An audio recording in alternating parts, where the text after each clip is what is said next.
What is up, wrestling fans? Welcome to week number 500 of the Smark Out Moments Smack Talk podcast. That's insane to think about, but it's here. It took 10 years to get to this point, but we are here, and we are going to be running down some topics that kind of reflect all the time that has gone down on this show. I am your host, as always, Tony Mango. Joining me, as always, are Robert D. Felice. Hey, we're at 500. I cannot believe that. That's amazing. And Callum Wiggins. First 499 were better. I usually make those jokes with numbers. I see a Fantastic Four movie and I go, I didn't see Fantastic 3 and stuff. You should be checking out the previous 499 weeks that we've been doing this. Go back and check them all out. I'd love to get the watch hours. Yeah, they were better. I just said. Well, hopefully we'll make this podcast worth the while. And what we're going to be doing today here is, instead of just kind of, doing some random gimmick like superstar scores or, a fan outs table or something or whatever, we figured we'd go back and we would talk about some of the progression and look back on something from the past that we had. And this was brought up a few years ago, actually, from one of the most dedicated, longtime listeners we have, Awesome Piano Man, who had said when he was checking out episode 16, part 2, which is labeled WWE Roster Main Event Talent, Future of WWE Superstars, he had said, that this would be an interesting thing to get around to and look back on for episode number 500. So I filed that away in my notes, however many years ago that he had said this. And, my notorious note-taking skills come around, and that's why we're doing this. So first off, thank you to Awesome Piano Man for all the years of listening. Thank you to everybody else who has as well. Even if you're brand new, thank you for just joining and taking part of this now and jumping on board while you did. For anybody who has not subscribed to the channel, go ahead and do that. We've been doing this long enough that if you subscribe and you enjoy what we've got going on, then you know that you've got a long time worth of content that you can be diving into. Ring that little notification bell as well. Just the same as you do with everything else. When we're doing this discussion here, I want to know what everybody else has to say. So drop your comments below on YouTube in particular. If you're not listening on YouTube, you're listening on like Spotify or Amazon Music or something like that, send us a tweet at Smark Out Moment or at our individual handles, or post something on Facebook or on the page on smarkoutmoment.com or something. But keep the chatter going, keep the discussion going. Tell us your side of this kind of whole thing. Tell us your memories from the past 500 plus episodes and whatever else you want to chat about. But while you're doing all that kind of stuff, if you want to help us out on the other kinds of spectrums that you can, hit the share button if you want to pass this along to everybody else. Hit the applause button if you want to give us a little bit of a tip. And if you want to join the members only side of things on YouTube, hit the join button. Or the alternative to that, donate to the Patreon, patreon.com/smarkoutmoment. Help us grow, help us do this another 10 plus years, and share your support in that kind of way. Even $1 goes a long way in helping out the morale and just keeping the lights on and everything. But we've got the Dark Cast, we've got the Pick Your Poison tier. Maybe you want us to continue this later on and you go, man, I'd love to see some more retrospective stuff and, go back to 9 years ago and 8 years ago and whatever it might be. Pick Your Poison tiers means to be able to do that. So now that we got that kind of stuff out of the way, here is kind of the long and short of what we've got going on here. The video that I referenced, and that kind of sparks this whole discussion, episode 16, part 2, was video number 100. And that's why we were doing that. It, thankfully enough, it started off with, hey, thanks for supporting this. And, getting around to the point where I didn't just quit at episode 5 or something. And what had sparked that video in another way other than just that it was episode 100 was people had been saying and complaining. I don't know exactly who the people were. I didn't specify at the time, or I might have been in like part 1 or something, that there are only a few main eventers at that point that you could depend on, and some mid-carders that just weren't passionate enough to reach that next level. this is something that I would think 10 years goes by and maybe the discussion has been exactly the same ever since. Do you guys feel this like that things kind of haven't changed? I feel that they have. Actually, I think because of some of the names we're about to talk about, the perception of just a mid-carder has changed because there can always be a Kofi who does make it to the main event or one of the main events of WrestleMania. I definitely think it's changed. I think the perception has changed from what you were saying earlier was that there's a bunch of a few main eventers at the top, and then people that weren't passionate enough that are sitting in the mid card. I think people understand, especially nowadays, more than even back then, that the reason why a lot of mid carders don't get up to that level is because they're more likely held down by the system that surrounds them more than it is a lack of passion or a lack of ability. And I also feel like actually this window of main eventers has actually shrunk even further.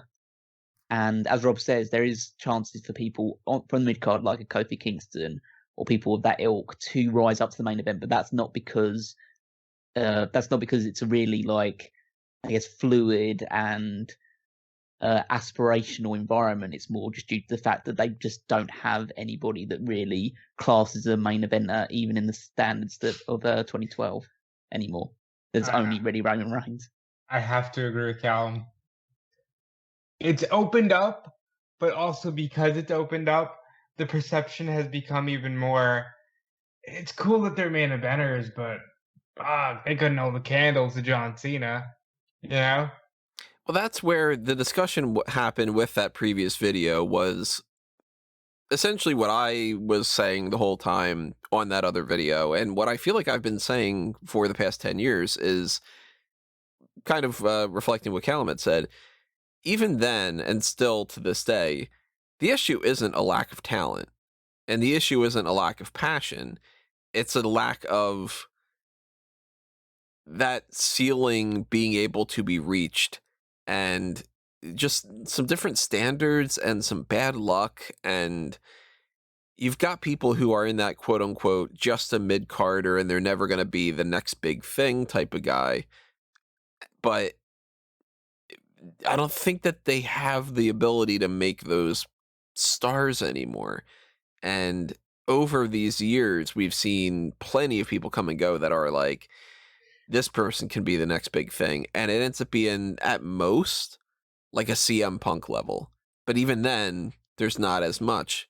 And I mean, I went through and I listened to this podcast and I had basically some similar thoughts to what I have for people now of, hey, this guy could be great if they just gave them the ball and let them run with it. And this person, the only thing that's holding them back is that they can't show their personality. And this person might not be great on the mic, but hey, they're fantastic in the ring. And if they actually cared and pushed them, then that would be a different story. And hey, this person's kind of a Bret Hart. Bret Hart wasn't the best on the mic, but he ended up getting over. And a lot of the same kind of overall mentalities, just with maybe a slightly different frame of reference, because now we've got more, like, for instance, NXT, nowhere near as much of a thing back then. Then you get this heyday of NXT over these past 10 years. And now we're in a lull where somebody like Rob, for instance, is like, yeah, I don't feel like it's NXT anymore. And this whole concept of like developmental has changed. And the roster has been this like doldrums kind of. Yeah. Yeah, it's a good way to start off on a really positive note. Episode 500, yay. But in a lot of ways, that's the issue. Like, I find myself looking back at the Shield and going, oh, wow, that was like a really fun time. And knowing that at the time it was like, oh, it can't possibly get any worse. it's very strange that, all these years later, I would definitely say 2012 had its issues, but I mean, if they had a star the caliber of John Cena on weekly television right now, the ratings might actually be at 2 million regularly instead of, 1.7 or 1.8. Like, it just keeps going down.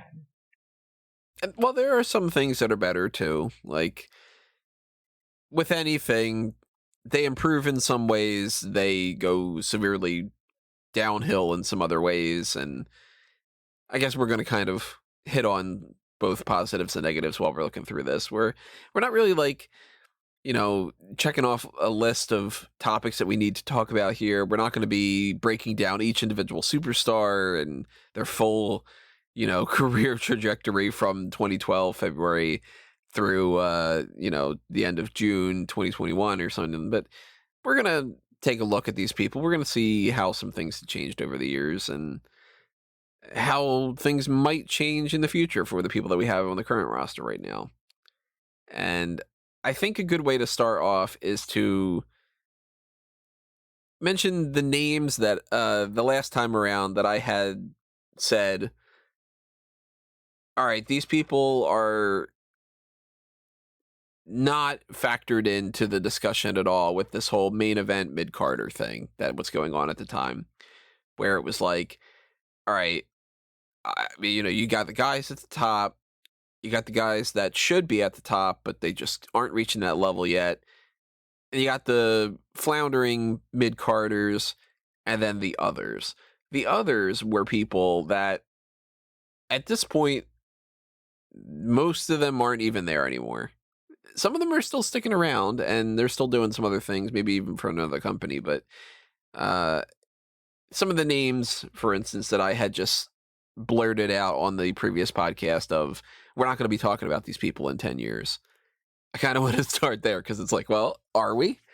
And we've got this list up right now, courtesy of the SmackDownHotel.com, which is a great source for just, checking out previous rosters and stuff, of the February 29th, 2012 roster. And some of those names that, hey, are we going to be talking about this person in the next bunch of years? We've got Curt Hawkins. After all that has gone down in these years, the way that I view Curt Hawkins is he had that losing streak, which was fun. It was great to see that he and Zack Ryder won the titles, the tag titles, even though they dropped it pretty soon afterward. And now he's just in Impact. What are your guys' thoughts on Curt Hawkins? 10-year legacy to be in this position now.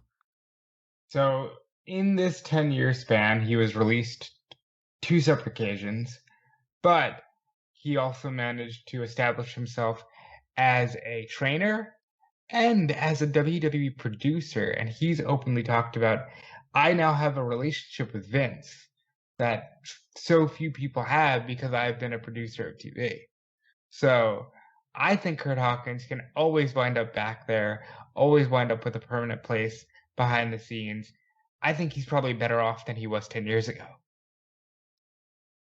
He's certainly better off than he was 10 years ago. Since his first release, he came back as again, pretty much to take on the jobber role because, correct me if I'm wrong, but the reason he was brought back is due to the fact that the rosters was being split again. This is at the period of time where, even though you still technically have a Raw and a SmackDown, you don't have a Raw and a SmackDown anymore. It's one fluid brand between that fluctuates between one show and another. Whereas Collins was brought back to fill up spaces after the brand split. And yeah, he basically just slotted back into his jobber role, but he developed more of a character during his second run with the company. And he does get that big moment with Zack Ryder, which is essentially what Zack Ryder did throughout his entire WWE career for the most part, which was have one moment at WrestleMania usually. And so Kurt got to join him in that one as well. So yeah, he's definitely in a much more favourable position. He'll be looked back on more favourably since the 10 years post this point than he would have been otherwise. it's interesting for somebody like a Hawkins to see both the journey and the lack of journey that he's gone on, where we're going to talk about some other names down the line where it's going to be like, wow, this person really shot up and became way bigger than we expected them to be, or, you know, they reached a mountaintop or whatever. And then some other people where it's like, I don't know, maybe those 10 years for Hawkins were meandering and reaching a point where it was like, all right, well, this is how my career is panning out, and I'm leaning more towards the direction of, I hate this phrase, so I can't think of an alternative to say it, but I'm going to say it, and I hate it for many different reasons. Those who can't do teach kind of comes to my mind, where maybe the legacy of a Curt Hawkins isn't so much, has and had great talent, but I don't think it's going to work out. And I think that he is somebody who the ball was dropped, either he did it or other people did it.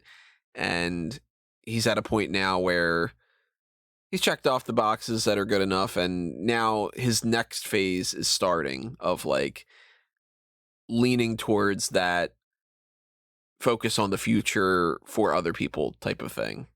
You guys kind of agree, or do you think that he's still got the potential to like really legitimately break out? Well, it won't be a legitimate breakout. It'll be, well, he's getting his just due. Like when, let's say Tommy Dreamer wins a title, or when they put, the ROH title on Christopher Daniels around the time that he turned 50. It's one of those situations. Would you say like higher or lower compared to somebody like Christian?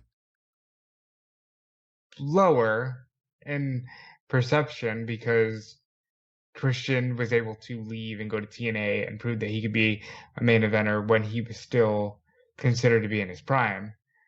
Curt Hawkins, and we can say the same for Ryder, has this stink of, well, WWE never saw much in him, so anybody that does is just picking up WWE scraps. That's unfortunate, right? But that is how a lot of people are going to look at it, whether it's right or wrong. Cam, you feeling one way or another? Okay. Curt won't be. Like, Curt's done at that point in terms of his ceiling has been reached. You'll never get any further. From a WWE standpoint, at the very least, he will never go any further than what he reached in WWE.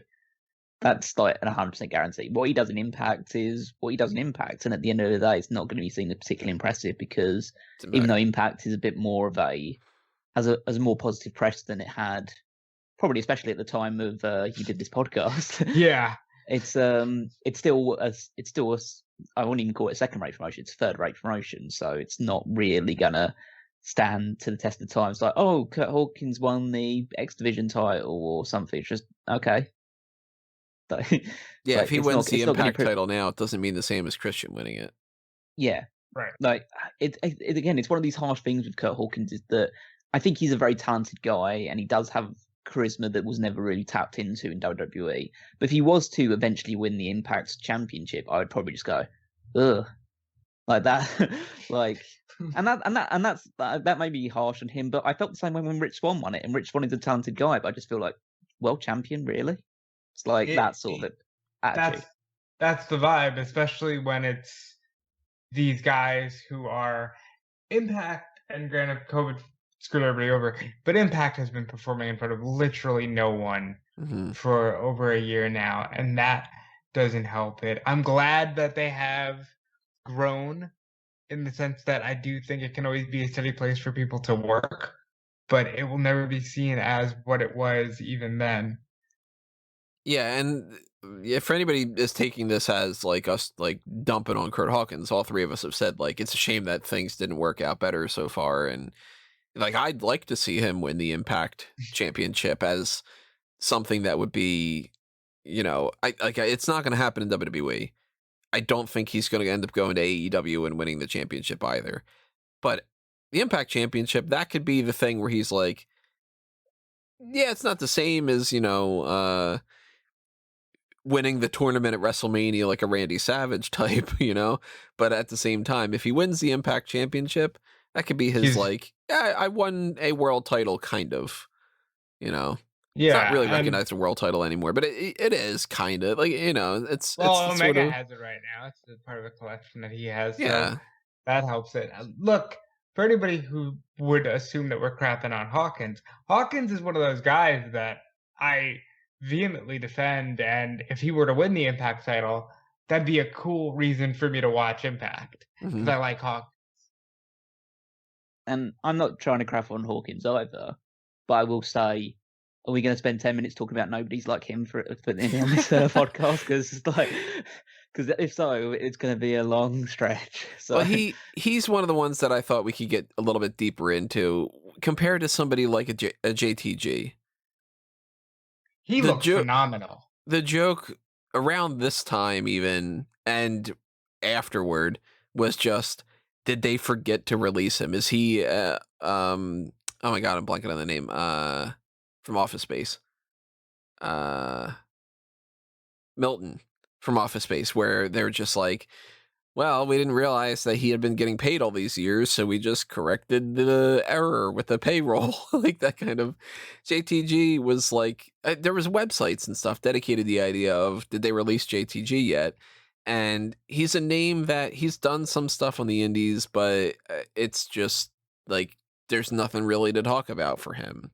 And there's a couple other people that are kind of in the same regard, where this is an era where we've got Ricardo Rodriguez. I haven't heard his name in God knows how many years. I have no idea what he's up to. I heard his name last year around the summertime. Um, yeah, you're gonna get a lot of those. I'll just throw one out here. David Otunga is still, for whatever ungodly reason, listed as part of the active WWE roster, but he doesn't even do the No, he can't broadcast stuff. be. I Like swear to on God, the Superstars page? as of last week, he was, yes. No way. I gotta double check this. He can't possibly still be on the Superstars page. I Now, don't even granted, he fucking is. Oh my god. Wow. That shocks me. I didn't think he had even been a part of like a, I don't know, he pre-show hasn't. panel in He like had 2 or 3 years. I'm pretty sure he hasn't, but he's still there. And Otunga's one of those guys who you can look at in the moment and go, he's got some potential, but the moment has since passed. I will say, unlike Otunga, a JTG looks great right now and could possibly work his way into a shocking WWE run, but Otunga will probably just sort of fade into the background. Faded enough in the background that I didn't even know that he was still there. Huh. Camacho is an interesting thing. He was brand new at this time. He had wrestled one match, and it was a battle royal on SmackDown, and that was it. So the impressions of Camacho were like, I don't know, he seems kind of big. He's got some lineage to him. This guy could be something. Not, Yeah. we did prove to be something. that Yeah. ended up not working out in WWE, but over the course of the years following that, he goes from, this guy could be something, oh, this guy's not going to be anything, to, oh, this guy's not going to be anything in WWE, but things are going to work out a little bit better outside of that. Yeah, so essentially, for I don't know how many years at this point, and again, my love affair with New Japan has waned ever since the post COVID era and stuff like that, just because of booking decisions and just the way that the presentation of the product has been. But one of the biggest gripes I've always had with New Japan is the tag team division, because nobody cares about the tag team division in New Japan. But the one thing that you can say about the New Japan tag division is that essentially it's run by Gorillas of Destiny, which is Camacho, Tangaloa, and Tomatonga. And it's just a case of, okay, they're essentially New Japan's tag team. And I can pretty much say that, even though they've had other tag teams, it's like, okay, but then the belt is always going to find its way back onto Guerrillas of Destiny. So he's gone from being like an afterthought in WWE, just a guy who rode on Hunico's bicycle, Yeah. to being like arguably one of the most decorated tag team champions in New Japan's history. And, you know, the Samoans, or those Islanders, they are just naturally blessed at tag team wrestling. They are. They're just good at it, and he's proven to be great. I'd like to see Guerrillas of Destiny. If anybody's gonna ever get Camacho back in WWE, I want to see a Guerrillas of Destiny run. But that's about it. Epico and Primo were on that list. They hung around for an extra couple. Held on. Yeah, they were on that bubble of like, WWE didn't release these guys yet. Why didn't they just go back to their father's promotion and everything? And well, not both their fathers. They're not brothers, but you know what I mean. And we're tracking that story more than anything else happening with them. COVID, of course, switches things up a little bit with that. Going to another name here it didn't work out for this guy, but I guess the writing was on the wall in more ways than one, kind of. At the beginning of this, even in this story back in 2012, I was saying, why did they stop pushing Alex Riley? Now, this guy was a guy that I saw a lot of upsides for. And at this time, the criticism I have written down here from what I had said, he was only being utilized as a jobber on Superstars, and they weren't allowing him to cut any promos. And that was my, you're not even giving this guy a chance kind of thing. I thought he had a great look to him. I thought that the varsity villain gimmick was a lot of fun, and that they had a lot more legs than they gave him for that. I wanted to see a legit feud with The Miz. And I looked at Alex Riley as this, he could be the next guy type of thing. And it flat out didn't work. And now, over the years, we've gotten more of a reasoning why. It seems like, for all intents and purposes, based off of the way that things have been said, he and John Cena didn't get along. And we'll never know what happened there. Right. And that's It could be hearsay. It's, it's not like a guarantee kind of thing. Because let's be real, when people have bad run-ins with others, they tend to get a certain air about them. And Alex Riley, on the surface, feels like somebody who didn't make it, and now is kind of like in the same vein of one of those people who just craps on modern WWE because, the guys unionize and it's terrible what they do there. And while on the surface things like that might be true, it feels like Riley just says those things because Riley didn't hit the upper echelon. But to talk about what you said all those years ago, yeah, he really should have been given more of an opportunity, because when you defeat the guy who had just defended the WWE title at WrestleMania, you should be seen as a big deal. But this goes back to the Money in the Bank discussion we had last week. Check it out in the archives, where The Miz as WWE champion kind of was in the beginning of that era where, they didn't care anymore.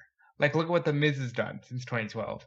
Up and down, because they were just throwing so much at the wall. And Alex Riley is one of those things that did not stick. Yeah, I never really got the air about him as a guy who's had considerable legs or considerable potential beyond what he really reached. Maybe to an extent, but I thought that he was pretty bland in comparison to The Miz. Like, he was a good lackey, a good sidekick for someone who has more of a force of personality that The Miz undoubtedly has. But then when you did separate him on his own, and granted that maybe they didn't give him as much of a chance as they should have done, But I feel like as soon as you separated him from The Miz, the pop that he got for separating from The Miz was because The Miz was a really hated heel rather than him being a likable babyface. Right. I don't think So that was the best position for him. Yeah, and it might have been too soon. I think they should have dragged it out a little bit more, shown a bit more signs of tension between the two of them rather than The Miz just like going at him and then him just lashing out immediately.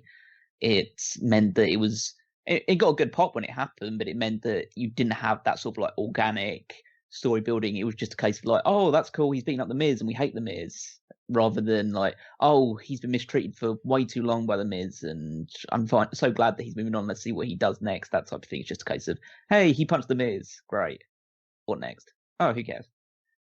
And I think that ever since then, it's kind of everything that he's done since then is kind of, I guess, put credence to the idea that they were probably right cutting him loose.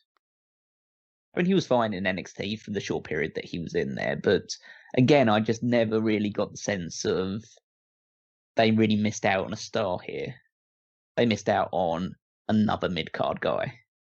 And let's talk about this too. Riley is a guy who is kind of the cookie cutter example of what developmental was at the time. Right. That was the next topic I was going to get into with him. So it's all the same dudes with the same haircuts. And shortly after this, after Riley doesn't work out, Hunter gets the spot with NXT and takes developmental over. And at the very least, whether we can talk about whether NXT has been totally successful or not, but it's definitely provided a different output than what FCW did. Yeah, I think if Riley would have been in an era closer to maybe like 4 years ago, I think that things would have worked out a lot differently. And maybe he wouldn't have been, the next Rock or Cena or, Austin or anything like that. But I do think that they would have given him more of a nurturing environment to be able to work on his negatives, accentuate his positives. And I think that he could have been a big deal in NXT. I think he would have been an NXT champion. And I think he would have been one of those guys that gets kind of fast-tracked up to the main roster and is viewed in a different light. And of course, maybe things would have worked out if whatever it was with him and John Cena, if maybe that didn't happen, maybe it would have been a different story too. You never really know. But that is something that I think is applicable to some other people that we could potentially talk about. We're not going to talk about each individual person, but something to keep in mind about is when we talk about NXT from this era, it's not the NXT from cultivating the Johnny Garganos and the Adam Coles. And, you've got like a Yoshitatsu who was, technically speaking, a part of NXT, but not really. It's not like he was in the same class as Tommaso Ciampa. So for anybody who is, they're time displaced and they think that the NXT side of things from then equals the same, it's nowhere near the same. It's, it's apples and oranges kind of a thing. So but the interesting thing about it is that the NXT at this point in time, again, it is remarkably different to what the NXT is now, but it's really what NXT was supposed to be. The NXT that's happening right now, what happening back in 2012, is more akin to what NXT was built for than what the NXT is now. Because the NXT now doesn't cultivate people. The NXT now takes established names from the independent scene and uses it to make its own show. It's not like, and maybe I am stretching a little bit here, but I don't think Johnny Gargano is markedly better as a wrestler or a character since joining WWE than he was on the independent circuit. It's just that people assume he is because now they're seeing him every single week.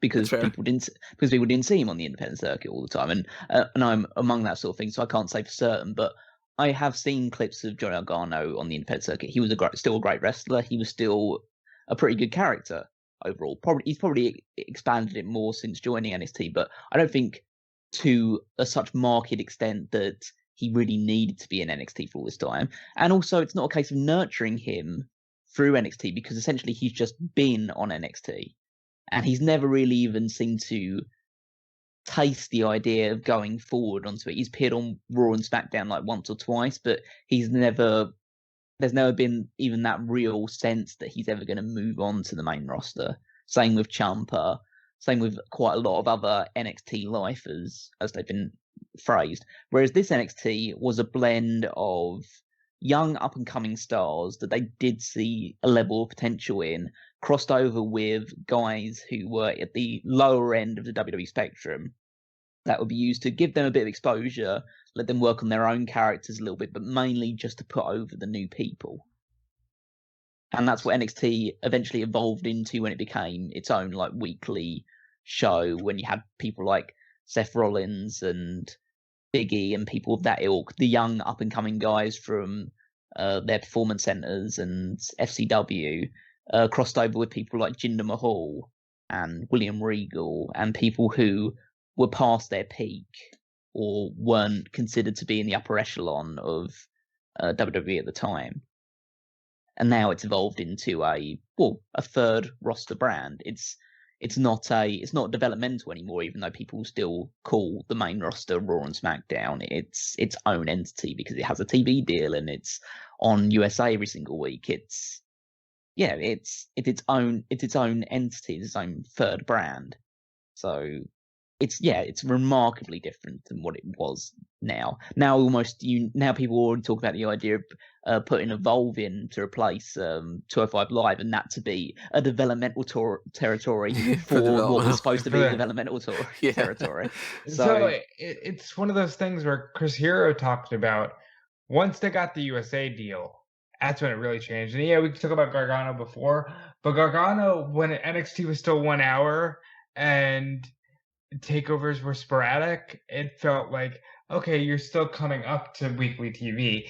Now you don't know what they're developing stars for, because are you developing stars for the main roster, or are you just developing high-level NXT superstars, which is a different animal, as we've seen. It's much different. The NXT in 2012 was akin to, hey, this is the brand for the people we don't have use for and the people we want to grow, like a Tyson Kidd or a Yoshitatsu if he's a really good hand in the ring. And at that time, Yoshitatsu had some fun things. You know, he had the action figure leg on a pole match. That's fun. That's dumb, but it's kind of fun. And that NXT never gets talked about. I'd be willing to bet a lot of people don't even know exists. And we see what happened with Tatsu. I think he still wrestles for All Japan. Am I right there, Kel? How do I know? I don't know. Maybe he at least wrestles for some Japan. I know, yeah. I assume he wrestles somewhere in Japan. But I know the last time I heard of Yoshitatsu was when he was doing the Bullet Hunter gimmick, right? In New Japan, which was bad. I mean, again, it was just he came to the ring and just basically mocked Triple H. So what? I of course did not see this. Because he would just come out and do I think he would do some of the poses and stuff like that, but yeah, he was it was very much like a I don't know what's character. Was it more parody or was it like serious? Oh, I mean, he was a parody character. He was a complete comedy character in New Japan. So, but his whole gimmick was based around the idea that he was going to hunt down and destroy Bullet Club. But he's not doing it in the same way that Kazarian is doing it now in AEW, where he seems to be taking it a bit more seriously and should be considered a bit more of a threat. This guy is like, okay, you're going to take down Bullet Club, you and what army? That type of guy. Pat him on the head and go, okay. Yeah, that kind of thing. It's like the guy that's like trying to swing at you and you're holding him at arm's length the entire time. Oh, you know what? Let's talk about people that they thought they were trying to make into stars, or we thought that they were trying to make into stars, or we thought that they could make into stars. Like 3 names that come to mind that were big, jacked up, or just, potential heavyweight type caliber guys at this particular time. Brodus Clay, Ezekiel Jackson, and Mason Ryan. There's quite a bit to unpack for all three, but starting with Brodus, I had some notes that I wrote down of what we were talking about. We were surprised, I guess not surprisingly.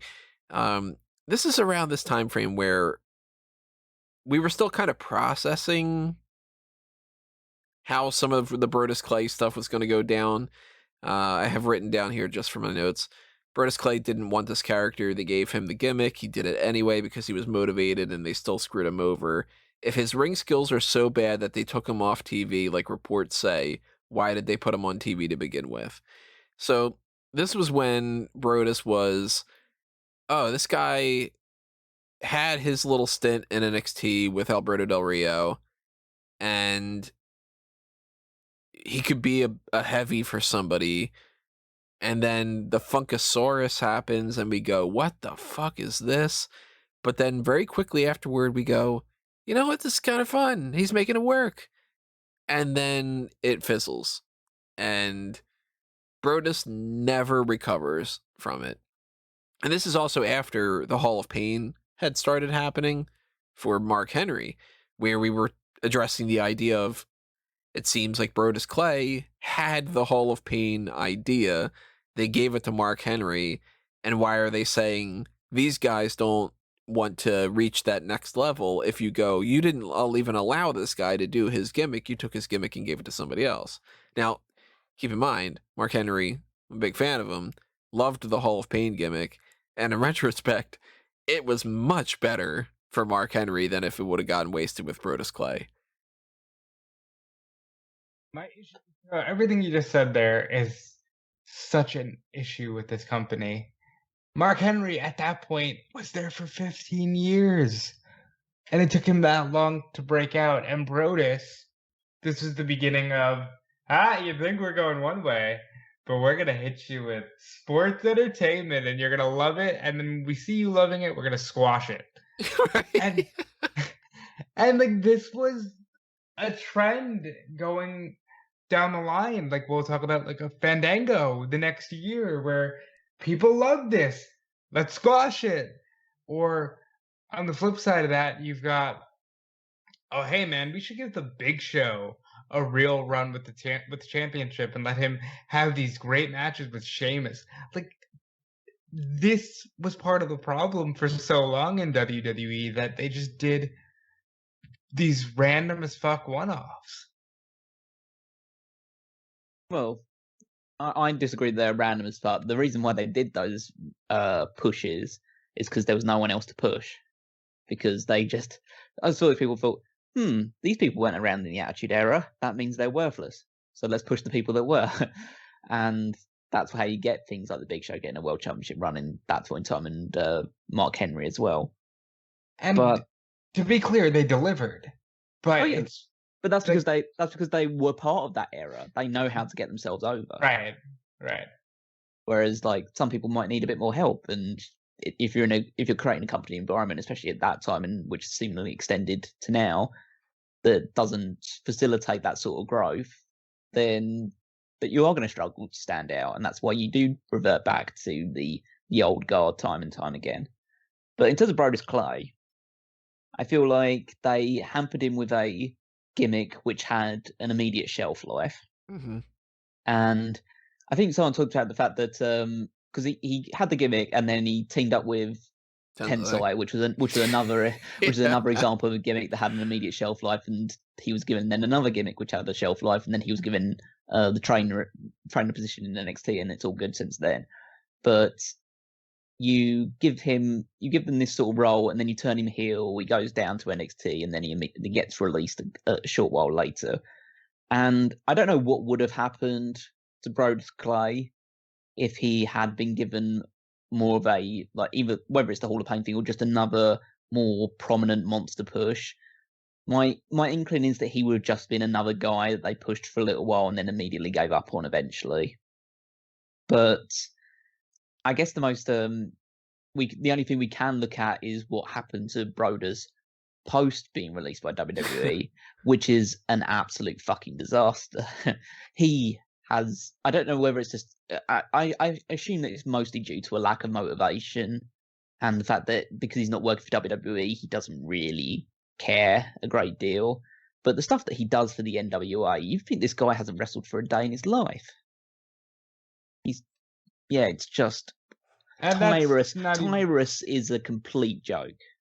And that's not even touching the stuff that he does outside of wrestling, right? For certain news networks. So I'd feel better just moving on. I mean, that we already said pretty much everything we could say about Brodus.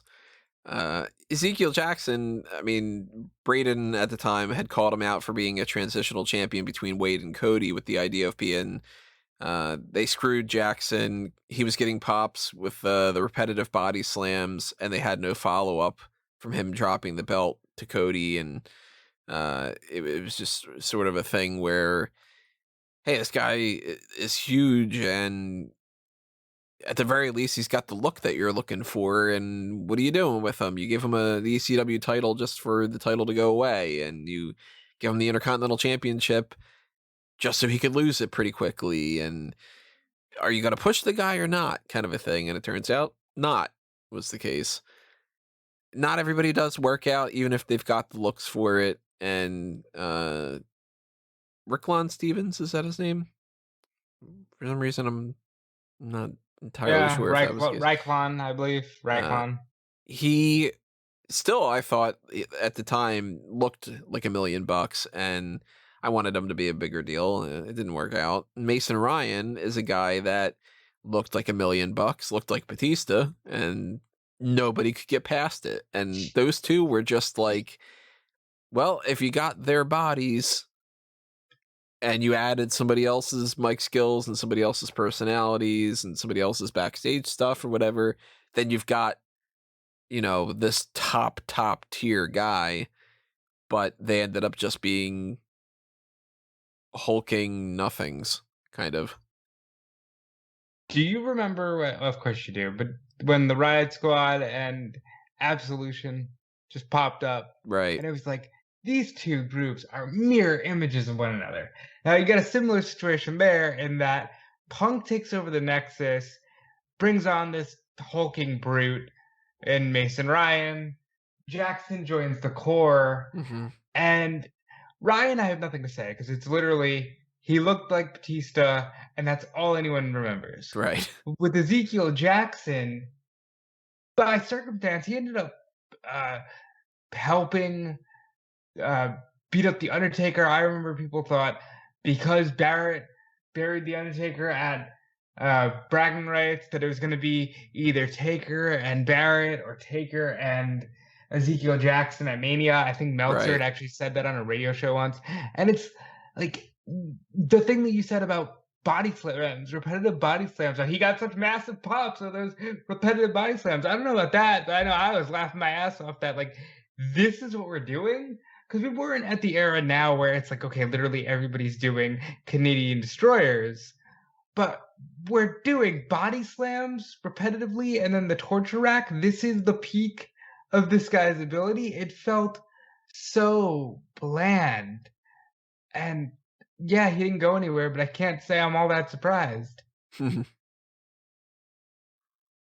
I think that Ezekiel Jackson would have gotten over huge in the 1980s. Oh, yeah. Absolutely. Because I think to an extent, and it was very limited, let's put it this way, but he did get over doing the repeated body slams. And he did actually have a clothesline that got a bit of interest as well. Yeah. But those are very, very basic moves. And you can get those stuff over nowadays if you have a presence to you. I just don't think that he ever really developed that force of personality that was necessary to compensate for the fact that he had a very limited moveset. And I saw the stuff that he did at Lucha Underground, where he was Big Rick for, I think it was just the first season that he was there. And he had more personality in that environment, but then again, everybody in Lucha Underground had more personality than pretty much anyone else at that point. But yeah, he was never really going to, once you enter the quote-unquote work rate era of WWE, which was essentially this point was a real, I don't say the transition point, but it was definitely heading towards that direction now. A big lumbering dude that has really no overarching charisma to really carry him through was never going to survive long, and he was never going to get over to the degree that they would have wanted him to. So there's a couple notes that I have that I thought were kind of funny, that some things change, some things stay the same. I had said at one point on this podcast, there's too much micromanaging and too little. They're overlooking a guy like Mason Ryan who isn't getting over with the crowd, and instead of wanting to be creative and figure out solutions to fix it, they're focusing on nitpicking every little stupid thing they don't need to be focusing their attention on, and they're losing out on potentially doing something with some of these people. I had said, it's not an actor's job in a sitcom to write a better sitcom. It's the writer's job. Apparently now the writers don't even need to know anything about WWE. That's funny that that's happened this week. And that they want to place all the blame on the talent with this mentality of, we don't want to do any of the work for you, but we don't trust you to do the work yourself. So you need to figure out a way to do the work, but only in a way where we can still get the credit for it instead of you. Essentially, if it's bad, it's your fault. If it's good, you need to tell everybody that I was pulling the strings all along, and I'm the one that should be praised for getting you to that point of that good thing. I don't feel quite the same way in some ways. Some ways I do, because now we know a little bit more about the creative process of, it's a 50-50 deal. You got people who just aren't creative, and they just can't think of solutions to these things. But then you've got plenty of people who really do legitimately want to figure out new character ideas, and, hey, you're not doing anything with me, but what if I go in this tag team or whatever? And we've heard a lot of stories over these years of, and it was like talking to a brick wall, and they did nothing for me because they just didn't want to. And you're like, all right, well then it's not the wrestler's fault. It's not creative's fault. It's management's fault.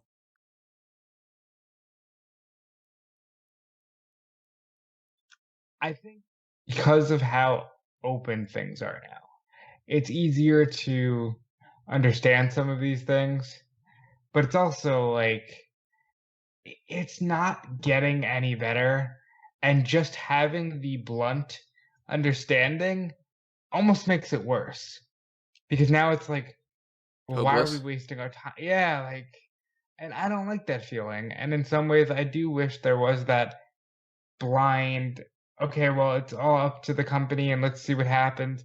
Because now people will just openly say, yeah, well, like Lana and Liv Morgan, who like a month after their angle would just be like, yeah, well, we tried it and it could always come back, but it probably won't. And then it didn't, like, stuff like that makes it hard to invest.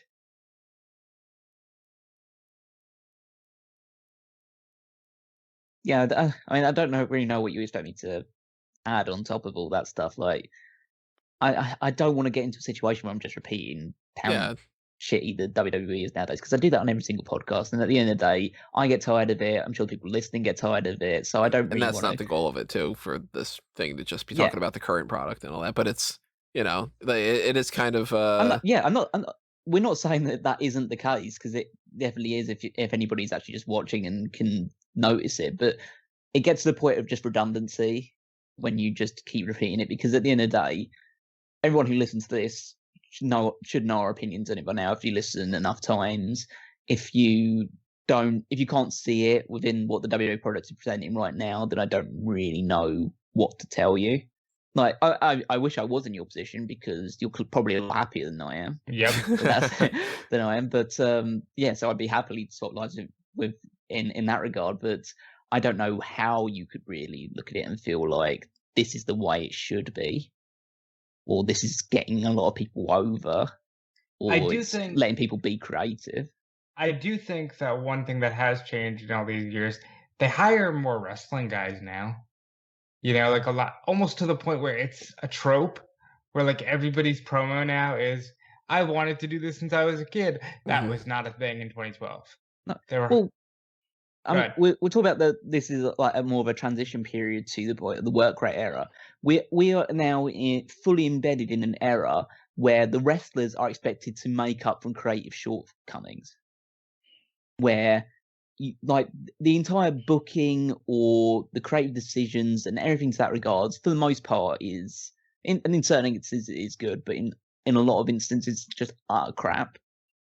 And you ask the wrestlers to dig you out of a hole by just being good at their job. Look at, for instance, Sasha Banks versus Bianca Belair. We talked about this before, so again, we're not going to dive super deep into it, but now we're a little bit separated from the time frame that we were talking about it a few months ago even, and it's exactly the way that we were saying that it would play out. Of that story was garbage. We know that the feud, as bad as it is going to lead to a great match at WrestleMania, and all they're going to care about is the moment. And look what ended up happening. They are kind of, the history is written by the winners side of things, editing out that story was terrible. And it's just become, hey, remember how great that was when they were standing across the ring from each other at WrestleMania in the main event and they were crying and everybody was super happy? And it's like, yeah, but we saw that coming. And that doesn't make it okay. But we are in this era right now of like kind of the opposite scenario where at this point in 2012, we've got, a Jinder Mahal character, and we've got, Unico's. I wrote down, I personally think Unico's more interesting. It's still fucking dumb with the bike and all, but that's one of the quotes that I had. But we had these kind of gimmicky things, and we were getting into this work rate era. And now we're catching ourselves in this idea of, we know that they're good in the ring. Can you give us some story? Can you give us some character? Can you give us I forget exactly what the example was that Rob had brought up 2 or 3 times recently, but like when we're looking back on the old 90s things, we're saying things to ourselves and to each other on different podcasts and stuff about being like, man, I wish we could kind of go back to having like a gimmick instead of just, here's like, Rob Smith, and I'm a wrestler and I wear tights. And I'm look at all the recent guys, Ari Sterling and Asher Hale and all them. It's like, okay, they're Guy. Who is Trey Baxter? He is Guy, who was a wrestler on who indies wants, and yeah, could like, wrestle. And and we're it like, seems we're like kind of sick of it. We're kind of like, man, how much more fun is it when you've got like I'm really digging Austin Theory's meathead character, because at least it's character more than just he's Guy, and it's really the exact opposite from where we were, because I'll throw out another name. You've got, Johnny Curtis, who tried to be a character in multiple ways, and the Fandango thing stuck, but even then they dropped that, and he just sort of became, okay, I'll do comedy. But at least I think he lasted longer than a Mason Ryan because he had the character. And on the flip side of that, let's look at the women. Because you got some women in 2012 like Oksana and like a Cameron and all that, who you look back now and you go, well, Oksana probably couldn't have done the length of matches and the amount of matches that they're doing now, but it was still, you understand why they hired her. It was like an important part of that journey to where we are today. Yeah, But this is it's so firmly different. Divas era still. It's so different. It's like if Oksana would have had a 1 minute and 30-second match with Caitlyn, we would have been like, okay, yeah, that was pretty standard. Yeah, Kelly, I think, might have been around the championship at this point. I'm not entirely sure who was champion, but It was. Oh, hang on. So it was going into WrestleMania 28. So I think it was actually I think Beth was the champion at this point. Yeah. Do you remember what match was there for 28? She did the WrestleMania 28 was is Kelly Kelly and Marina Menounos against Beth Phoenix and Eve. Yeah, Eve. I believe, yeah. No, it was Eve. And that's indicative of that era compared to something like now, where once you get this whole give divas a chance, and you do this entire changeover with the women's division, where they've main evented WrestleMania more than once now. They have their own gimmick matches, the same as the men do. The women's Royal Rumble and the Elimination Chamber matches, the Money in the Bank for the women as well. And you're like, man, how great have some of these changes been for the women's division? Oh, they've been amazing, and it's really special. And while you do see, some names still stick, good for Naomi. Naomi's been there, I think, only second to Natty, right? At this point, probably, yeah. The longest, because she's been there longer than Tamina, too, because she was on NXT before Tamina debuted. And yeah, Naomi Knight, when they were doing that. That's awesome. Like, I'm glad that she got to stick around and see the change and be part of it. And it's really, like, that's one of the bright spots, to talk about some positivity. Like, it's good to see how much the women's division has changed, instead of it being like, oh, well, Nikki and Brie are leaving, so we got to give them the Divas title just so they can say that they were Divas champion. And Jillian's leaving, so we'll give her a 30-second title reign, when it was just literally, here's your here's your consolation prize. Here's your severance package. I'm glad that we've seen the change in the women's division. I don't want to lose track of the women's division or going in this direction. I want us to lead into this. We talked about the negatives. Let's talk about the positives, kind of thing. But to do that, are there any of the negatives that you guys want to get out of the way before we move on to the positives? Just as a broad overall statement, I think they've proven that they failed guys like Cody and Dolph, and I'm glad that certain people have found other ways around it. Like, Cody's doing great in his own world. Drew bounced back. Dolph is a lifer, so still good for him. But I do think some of these names could have been a lot better. Any negatives stand out to you, Callum? Well, you just started to talk about generally, like what's happened, in time since 2012 that's negative. Well, I mean, in the sense of you want to bring up man, they really failed Evan Bourne, or that kind of thing. I could give you a billion things that things. If you want me to just rattle off for 2 hours, I can, on every single one of these people, because I would say for the vast majority of them, most of their experiences are negative to a degree.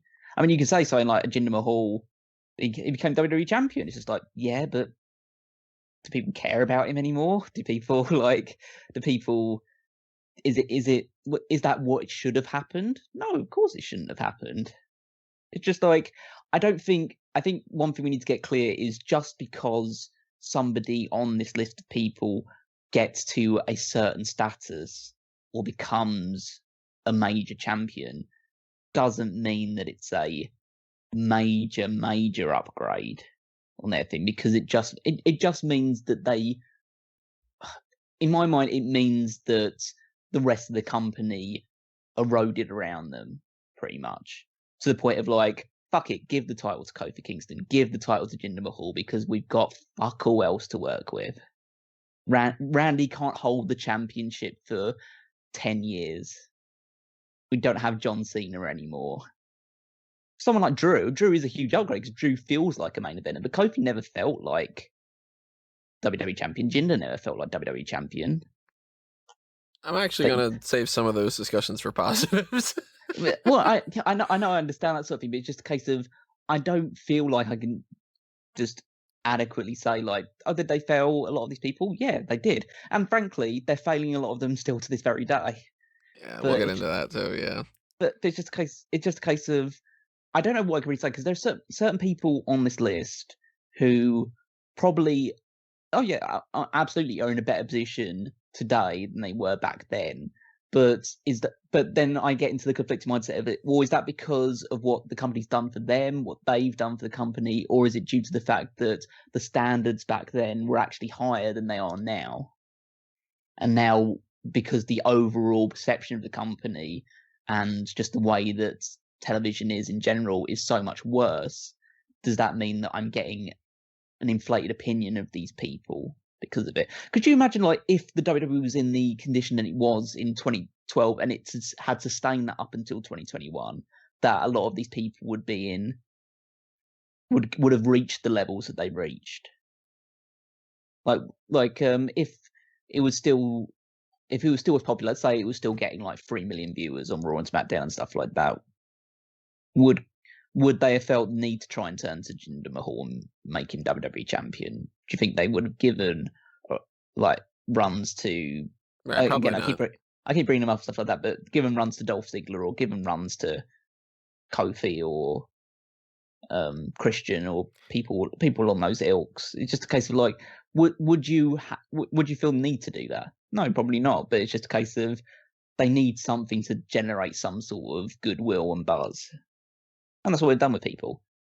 So I don't know whether that like strictly answers the question or anything like that, but it's just a case of I can look through all these.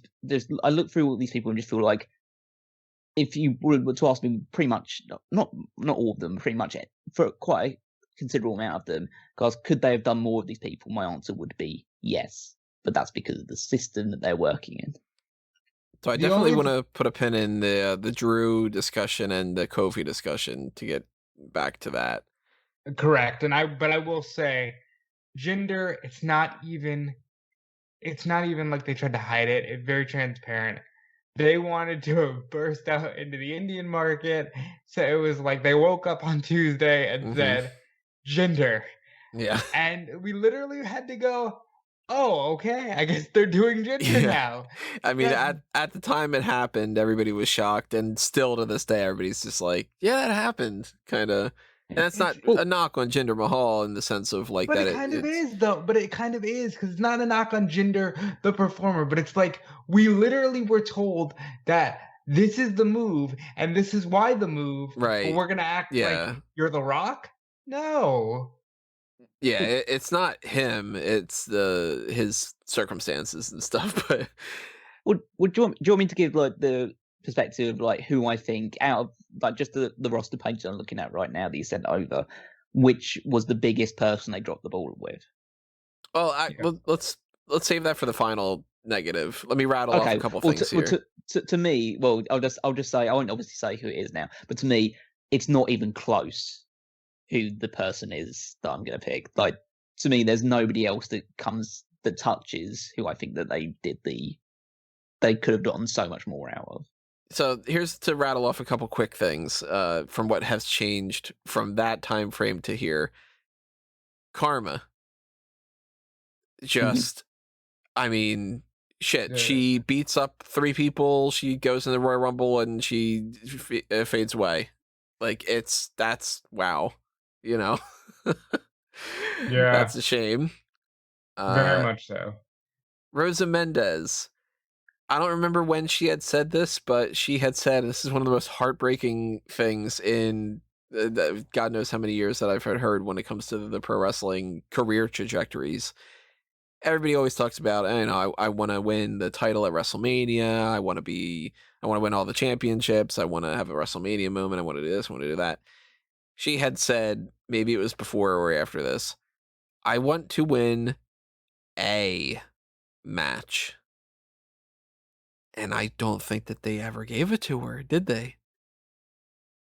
I don't think they gave her a single win. Like, not even like that she pinned somebody on Raw. I don't think it happened. I'm sure that she was on the winning side of things. She might have been for like, an 8-woman tag team match or something, but like she never, to the best of my recollection, never actually like, she's in the ring with Eve and pins her. Well, this isn't mean, but I'm just gonna ask a question. What did she do as a finisher? I couldn't tell you what she did other than look great. not even like with her finisher. I couldn't tell you what she did. Because that's what she was hired to Because do. she was there to dance around Epico and Primo. Like, So it's a different era. I'm trying to see if she ever wins, because her Check it out last for a year. cage match or something. Yeah, I am, because that is a little heartbreaking, and she looks to be on the losing end of a lot of these, and it is what it is. That's kind of where the people were at the time. Sin Cara didn't work out.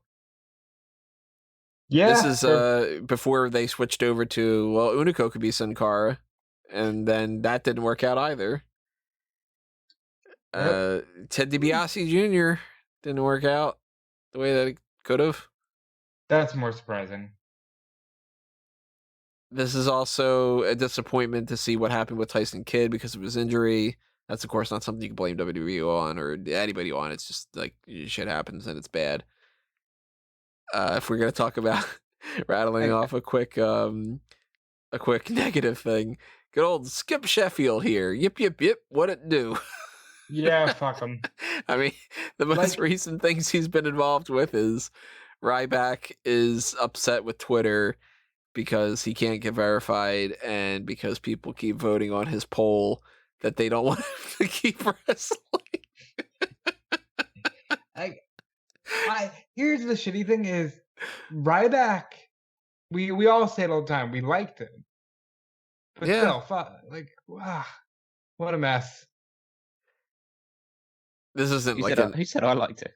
Yeah. Well, I said sometimes I do so many of these with Tony, I forgot that Callum was here. No, I can't speak for Callum. I'm sure that Callum did not like him. I mean, he was fine. This isn't really like a negative, but like Wade Barrett's on commentary now. They failed his ass. Yeah, they failed him. Well, yeah.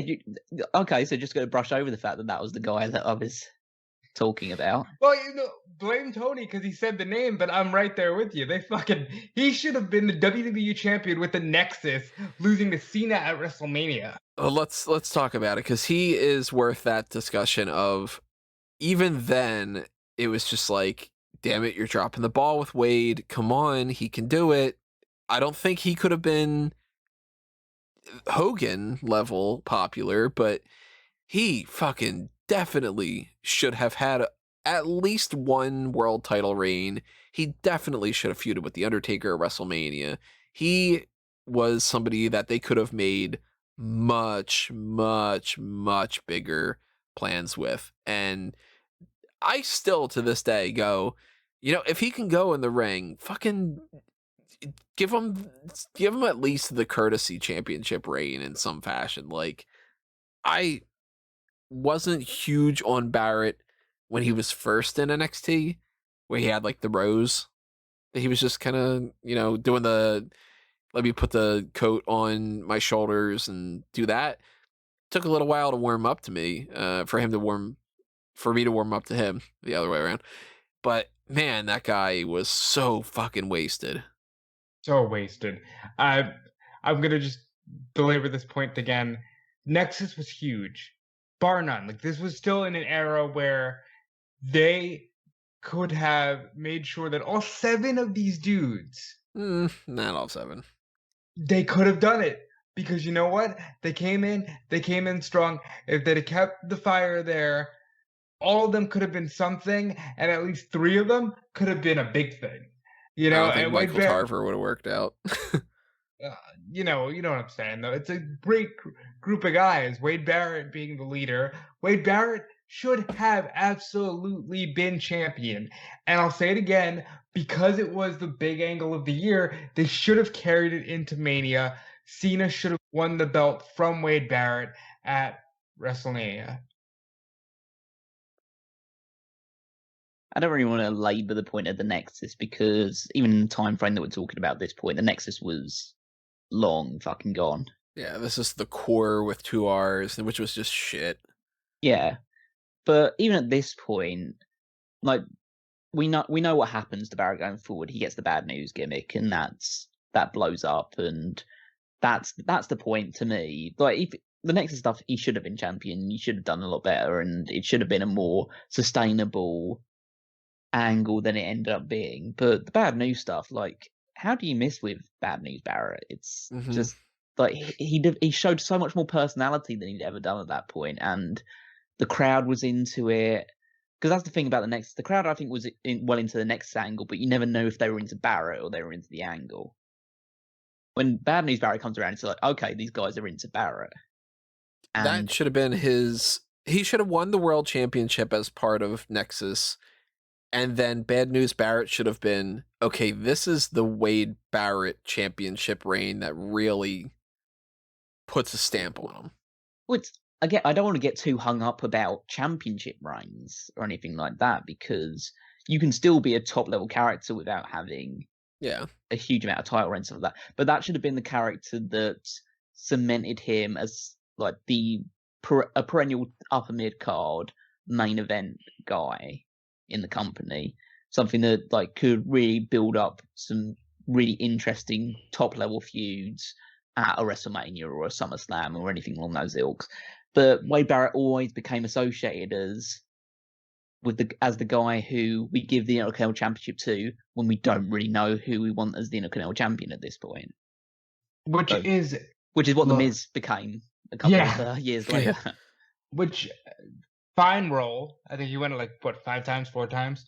But Wade Barrett, even before the Bad News stuff, when he started doing the bullhammer and he was doing like the Fight Club bit, man, there you go. The souvenir. That was such a what a name. And he was doing the ripcord with the bullhammer. That's some good shit. And then of course the Bad News Barrett thing starts on the JBL and Cole show on the website. Yeah. You know, and it gets over. And just like with Brodus, just like with Dango, okay, cool, let's squash it. Let's make him King Barrett now because he's British. He's king.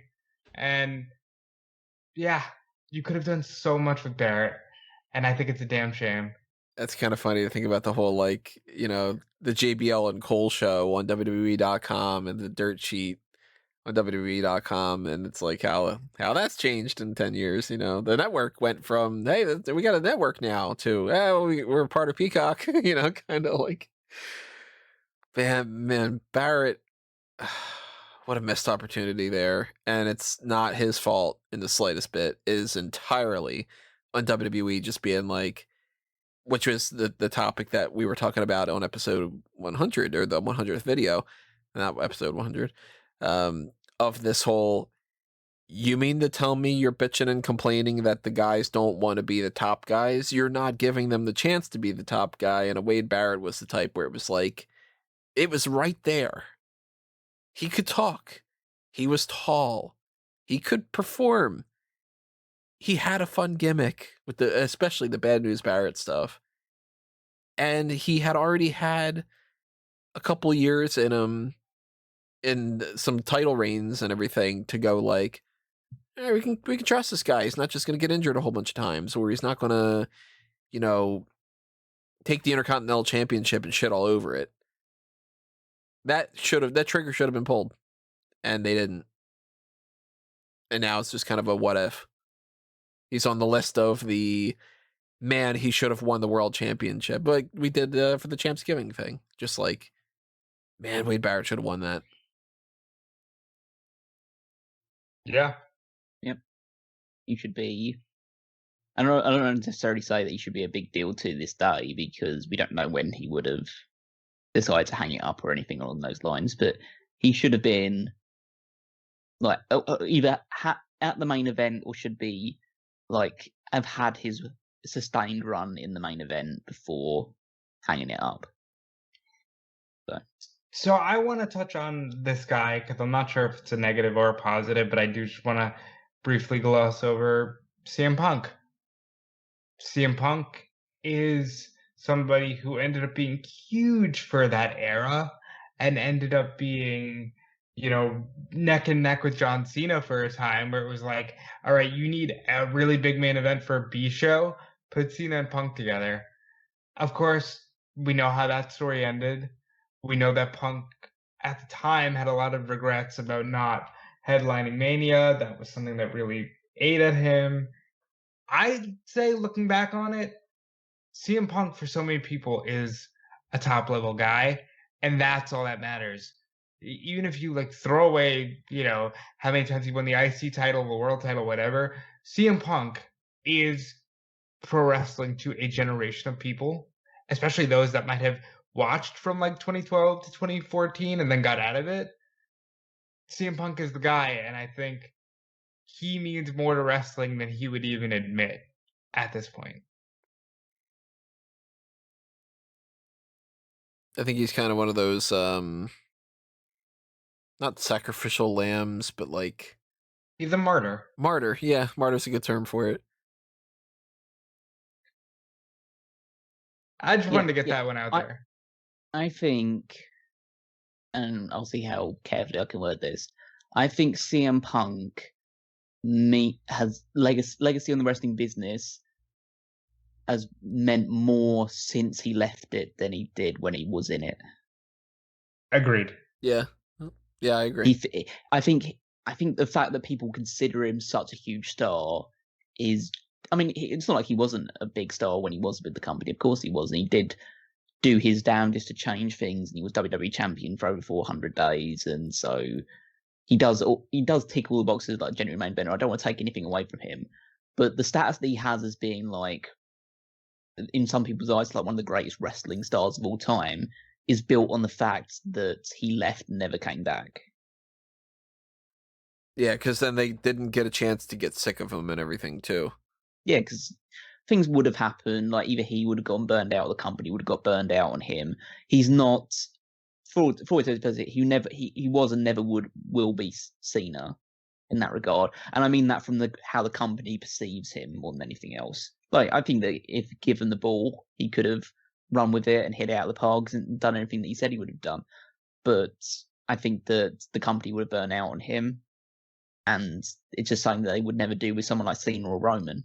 And so Punk would always find himself getting pushed towards that level every now and again, but then he'd always find himself all the way back down into the mid-card, battling around with different things, finding different feuds to do, trying to find something interesting to do that kept him somewhat motivated going on, until they decided, oh, no one actually likes Roman Reigns too bad, try and put Punk into the main event picture to try and artificially draw up some crowd support.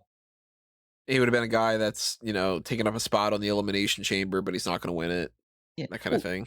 Well, let's put it this way. Punk would have just been what Daniel Bryan ended up being. He just would have been a guy who everyone loves to a degree and he's popular. Obviously, he was a very good heel as well, but someone who everyone respects for the wrestling ability, is an awesome promo, and people just get behind. They get behind him when he's a babyface, and they revile him when he's a heel. And he's a guy who they would always hesitate to push up to the main event level, but would always make that leap once they realized that the people they actually were pushing, the crowd just didn't care about. He would have been the way that Jericho was at that point in time. Yeah, you always have, and this is the thing WWE has always had to a degree, maybe not so much nowadays, but they've always had in the build up between now and 2020, or in 2012 and 2021, they've always had these guys that they can fall back to and turn to and say, oh, the crowd really hates our actual ideas right now. Let's push this person because he seems to be popular for a little while, and we'll give them the championship, and we'll give them a little bit of a push, and the crowd will get off our backs for a little bit more, and then we'll beat them for the championship with one of the guys we actually want to push, and then they'll go back into the mid card, they'll fall back into the fold, and people can start booing again and stuff like that. But you can always say, "Hey, we made this guy WWE champion. What are you so mad at us about? We're the good guys."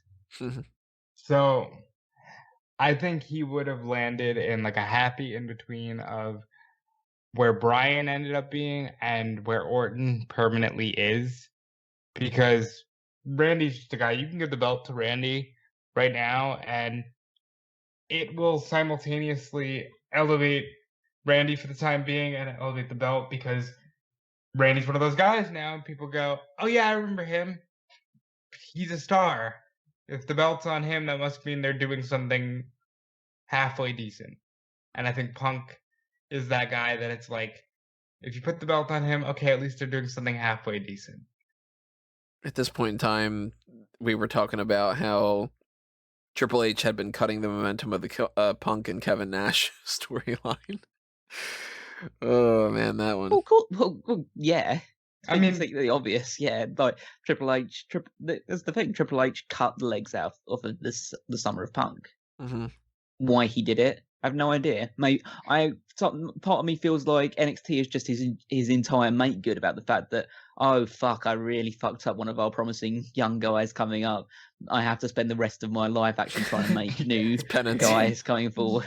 You know what though? But he's right, Maybe because.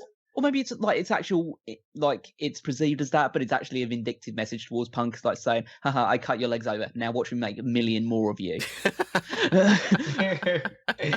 Either way you look at it, it's funny because he sends Seth Rollins running down the ramp with the hair that he used to have, and he's just like, go, Punk.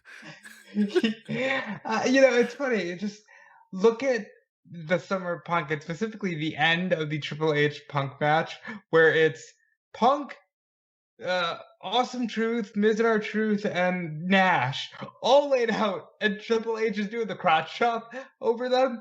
And that was one of the first times where, as much as I love Hunter, I could not defend that. I was like, this is ridiculous. He is completely jerking himself off here. What's the payoff to this? And then there was none. Yeah. Because he stopped being a full-time wrestler, so he just became... Yeah, he did that. And the payoff was, but you know what, Punk?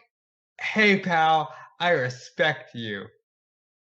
And it was fucking crazy, the Summer of Punk. Let's talk about some positives. Over the past 10 years, lots of change for some certain people on the positive side of the spectrum as well. One of them being Kofi Kingston.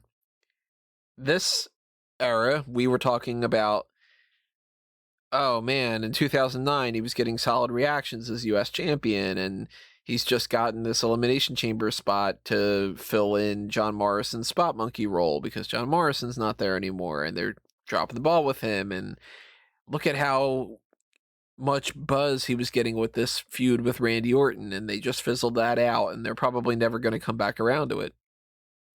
Kofi Kingston ends up being in the New Day. It breathes new life into his career. And even as part of a trio stable, he wins the WWE Championship at WrestleMania. We get Kofi Mania.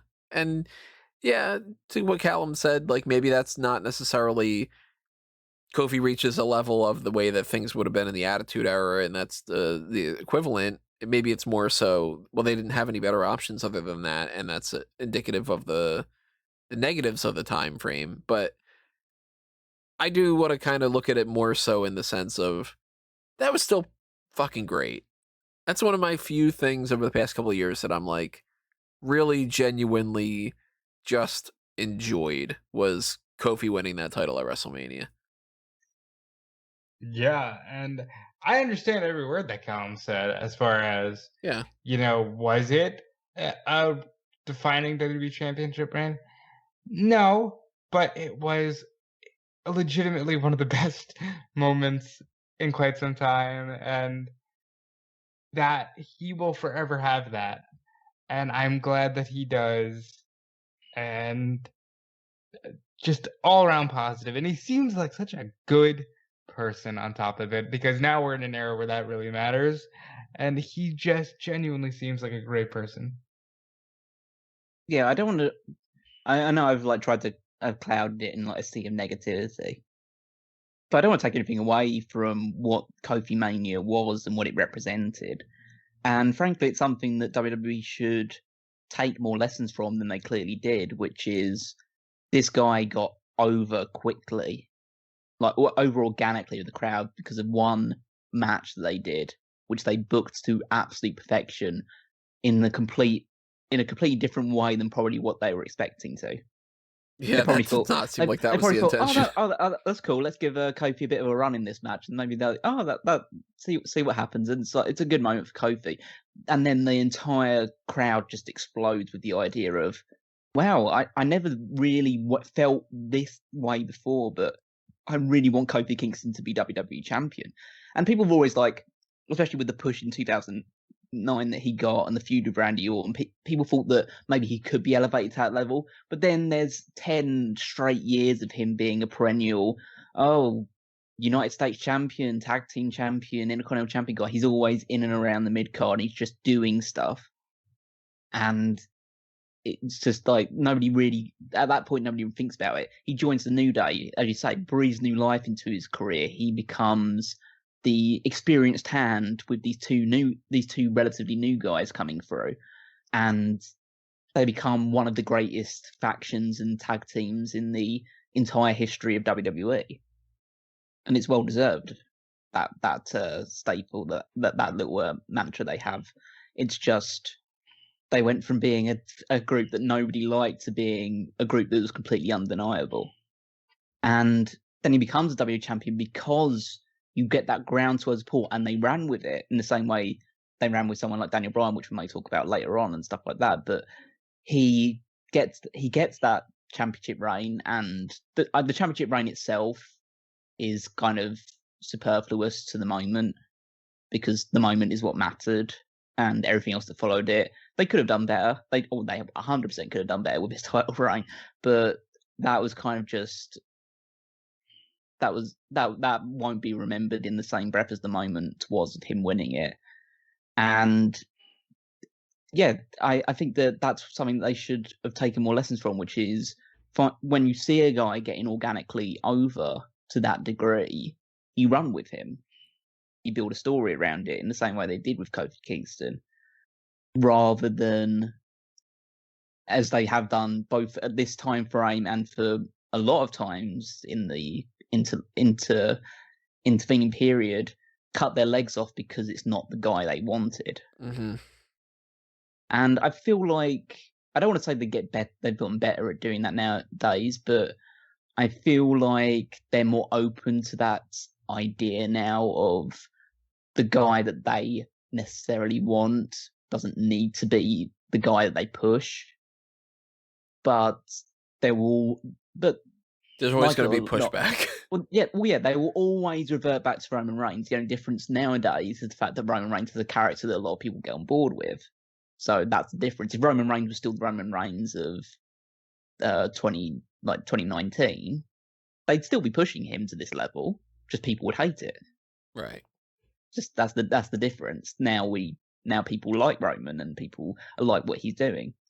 So they probably would be at this moment in time somebody who's going like, well, people talk about Big E becoming like a potential champion and stuff like that in the future, but people will probably be right now just be clamoring for, please give Big E the world championship or give someone else the world championship, because we can't stand it being on Roman any second longer. But now things are good with Roman. People are cool with it. People are fine with Lashley being world champion as well. So it's like they've picked two champions that are both this. It's an amazing scenario right now. Like at this moment in time, they've picked two champions who they want to push, and people are actually fine with. So they've got the perfect mix right now. And that's a short window, because one of the positives that we can talk about is Drew McIntyre. Is major positive. He fulfilled the legacy, and he did that by, defying WWE in a way by leaving. He could have just said, oh, well, that didn't work out, I'll go and be sad. He talks about that a lot in his book. Yeah. And he leaves, he makes something better of himself, comes back and is defeating Brock Lesnar in 5 minutes. Now that's an awesome positive. The flip side of that is people are so sick of Drew McIntyre after just 1 year. Like, we're not even talking, John Cena, Randy Orton levels. After just 1 year on top, people act like Drew McIntyre is the most boring thing to ever happen in professional wrestling. And I think it's the weirdest thing. But that speaks to the, hey, you can't please everybody kind of aspect. Of course, COVID has a factor into this too. I think that some people are kind of like, and it's completely not right, but I think that this is applicable in a lot of different ways, and I think it's striking Drew McIntyre too. I think a lot of people are feeling that screw Drew McIntyre, I want something different thing, not because of Drew McIntyre, but because he represents the quarantine and the pandemic. And there's this massive, like, I just want to be done with this kind of thing. Like, oh, I just don't want to wear a mask anymore. I just don't want to hear about COVID anymore. I just don't want to be doing any of this. I don't want to be there's people that do the whole like, I don't want to be doing any kind of webcam stuff because I just did that for work this whole time frame. And I think that Drew is in a position where people are like, yeah, but that was the COVID thing. Can we just move on? And I'll come back around to him when I've separated myself from that a little bit.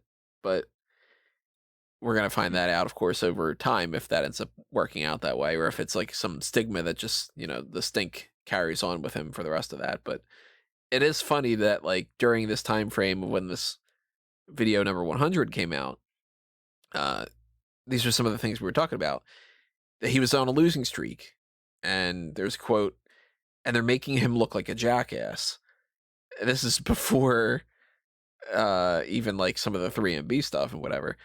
I had said they need to stop giving people all the push in the world and then having them not live up to the expectations of immediately rushing to the finish line where they're a rookie 1 week and they're the main eventer the next week, and then being disappointed with them, because you can't tell one person that they can scratch and claw and they can reach the brass ring over time and they have to earn it, and you just keep moving the brass ring up and up and up and up, so they just can't reach it ever. And it's just this like fake motivational bullshit. And then at the same time, you can't give somebody, we're just going to throw you everything and we want you to just be that thing already. We're going to skip to the finish line. And if you don't work out perfectly by just going from 0 to 100, then, well, you're a failure and you never would have made it anyway. And thankfully, Drew McIntyre proved some of those things wrong, of like, they gave him the chosen one thing and they started pushing him to the moon. And then they said, fuck it, you're not actually at the level that we wanted you to immediately be. And you're not going to make it anymore now, pal. And he said, you saw potential in me. I'm going to go show you that I do have that potential. And then once he works his way through the system a little bit, then they go, oh yeah, that's what we saw on the guy. And you go, light bulb, ding dong, hello, as Bailey would say. Maybe you should have just given the guy a little bit slower of a push and it would have worked out perfectly fine, Maybe patience is the key for some people. Some people, like a Brock Lesnar, you can bring them in there and they can just shoot straight to the moon. Some people, it's going to take them 5-10 years to get to a certain point. Some people, maybe if you give them a year, they'll go from 0 to 60. They might not be 100, but they might be 60. Maybe the next year, that 60 jumps up to 90. You know what I mean? I think Drew's a great example of just because you set him up for being that top guy and it didn't work out doesn't mean that he failed. I don't know if I can agree with that, honestly, because let's put it this way: if Drew had been kept on in WWE throughout that entire period of time, he would never have become WWE champion. I don't think that the same sparks would have happened and stuff, yeah. Well, no, it's not a case of like, oh, push him slightly slower and stuff like that and see how it grows and things like that. Again, things might have been different, but I personally think that what made him was his time away from WWE. That's what made him who he is today. That's what gave him the physique. That's what gave him the mindset. That's what gave him the mentality to become a world champion.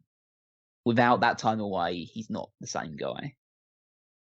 And he's pretty much admitted to it in the fact that he talks about how he was, I don't want to say privileged, but he was complacent at that point in time because he was given that push early on. Again, maybe if he had to work for a little bit more, maybe he wouldn't have done that thing. But you have to work so much more incredibly harder when you're on the independent circuit and you're having to make your way you're essentially on your own trying to make a living.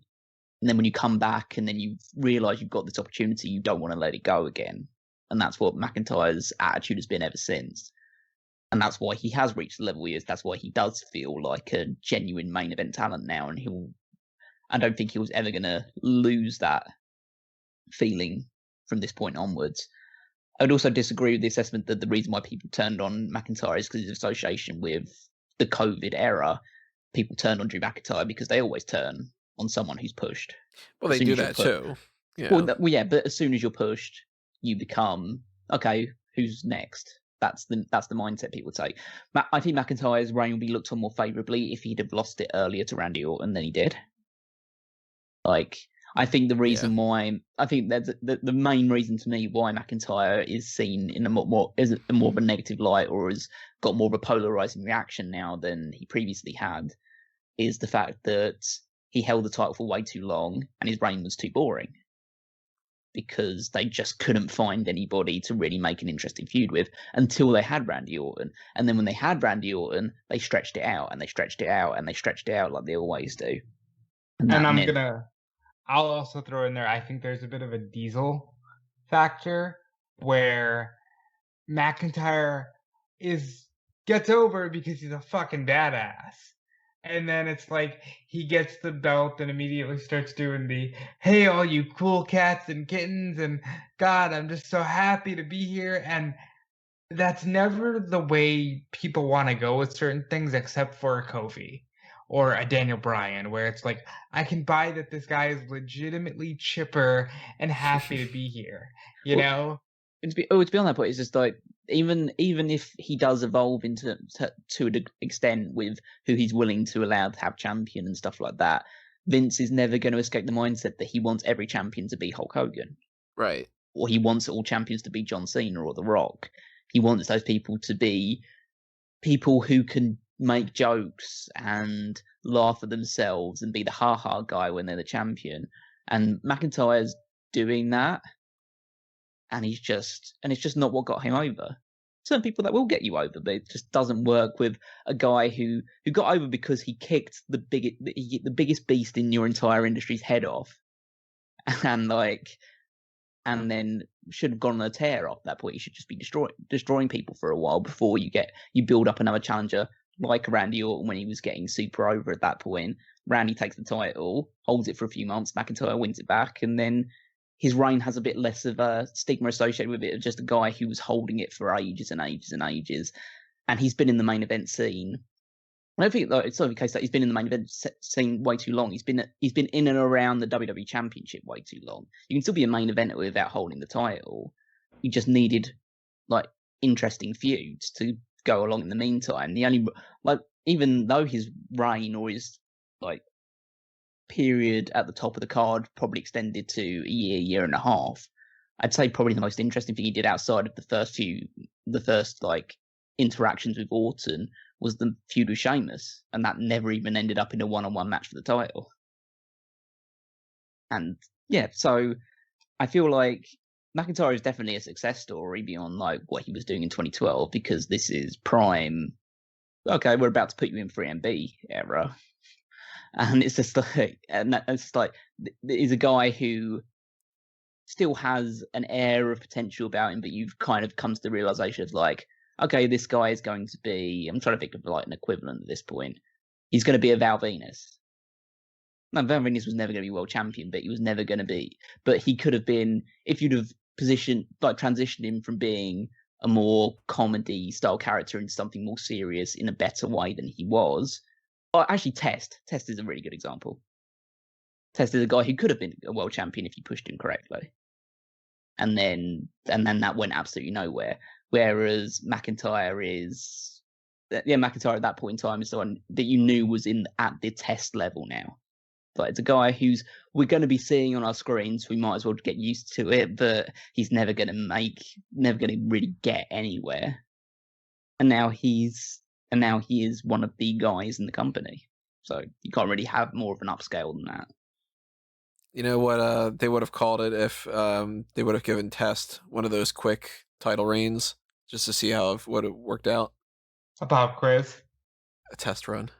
Ah, you know, I thought I had you. That's a good one. You thought you had him with pop quiz. What the fuck was I that? don't know. I was thinking quick test. That's what I was thinking. Quick test, pop quiz. A pop quiz might have been when he got over with the crowd and they would have cheered for it. Yeah, and then Vince is sitting there going, what the fuck are they doing? Why are they cheering? They're cheering him him? being quick. Fuck them. With some other positives, we had Jinder Mahal, Daniel Bryan, to a lesser extent, R-Truth, and finding even more so that the little Jimmy type stuff can be transitioned over into just that's his character going forward, and it's fun. But I wanted to go back to this topic because this is one of the major positives is the women's division, because we had talked this is the Kelly, Caitlyn, Eve 1 minute match, whatever. Cameron goes out there and she looks good and she does 5 moves and gets beaten type of thing.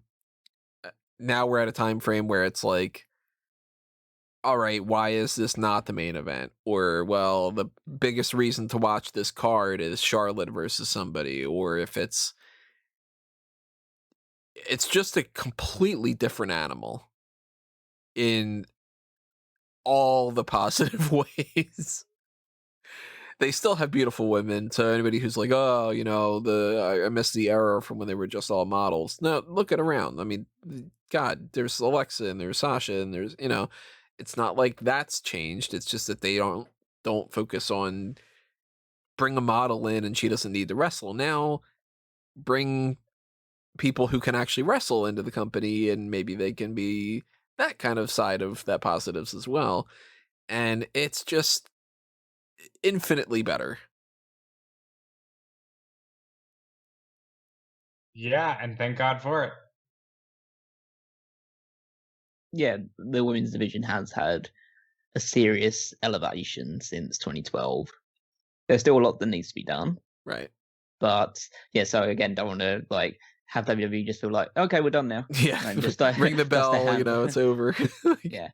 But yeah, there's more that needs to be done. But considering where they were positioned, just the standard of the matches, the how much there's been of an acceptance of the fact that they will be main eventing shows, and it doesn't feel like a gimmick anymore when there is a big women's match main eventing a show, or they're given a prominent position on the card or anything along those lines. It feels like, okay, these are top superstars among a sea of other top superstars. And go ahead, finish. Oh yeah, and so we're just going to see what the crowd is interested in, and it doesn't matter gender or anything along those or specifically gender in this case. It doesn't matter about that. We're just going to we're just going to push who's getting over with the crowd and position you on the card appropriately. It if you look at a different era, and this is just a fact. This is not something that we are saying and then people should be jumping on us as this is something that we agree with or whatever. This is just a fact of how things were. Different eras treated the women's wrestling as a sideshow. It was a special attraction. It was, in many circles, let's have these 4 extra things. Either a celebrity, a super heavyweight, like an Andre the Giant, where it's just, look at the big guy. The opposite of the spectrum, having little people wrestlers, where it's just look at Max Mini running around. Isn't that interesting? And the women's division being that type of and here's the pretty girls. And even though 2012 WWE wasn't as bad as those types of eras when it comes to the women's division, compared to now, it's a completely different world because it was still a side attraction. You have Alicia Fox against Layla. It's not going to be a featured story. it's not going to be something that they're going to revolve the episode around. It's not going to be one of the reasons people are checking out the card. Now you're in a time frame where they might dedicate more time to whatever the most prominent women's division match is, and multiple feuds at the same time, and multiple championships and everything, to where that might be the selling point of not only just an entire episode of SmackDown, but an entire pay-per-view. It might just be like, well, this is one match card, and it's Rhea versus Charlotte or whatever it might be. And a lot of that has to do with the fact that, thank God, Ronda Rousey had the breakout run she did in the UFC. Glad that showed that women can be taken seriously as combat sport athletes, because WWE would have been perfectly fine just being Barbie dolls forever. It wasn't something, and I know this is hard for some people, but this wasn't something that occurred because WWE had this revelation. No, the UFC allowed for the revelation that then took WWE to go, okay, we can do that. We have those women. And thank God for it, because Charlotte would have sucked as a 4-minute wrestler who just, hey, my dad says woo, remember that? Because, let's be real, that's what they did with Natty for so long. It would just be like, hey, she farts, but when we need her to be serious, we'll remind you that she's the heart girl.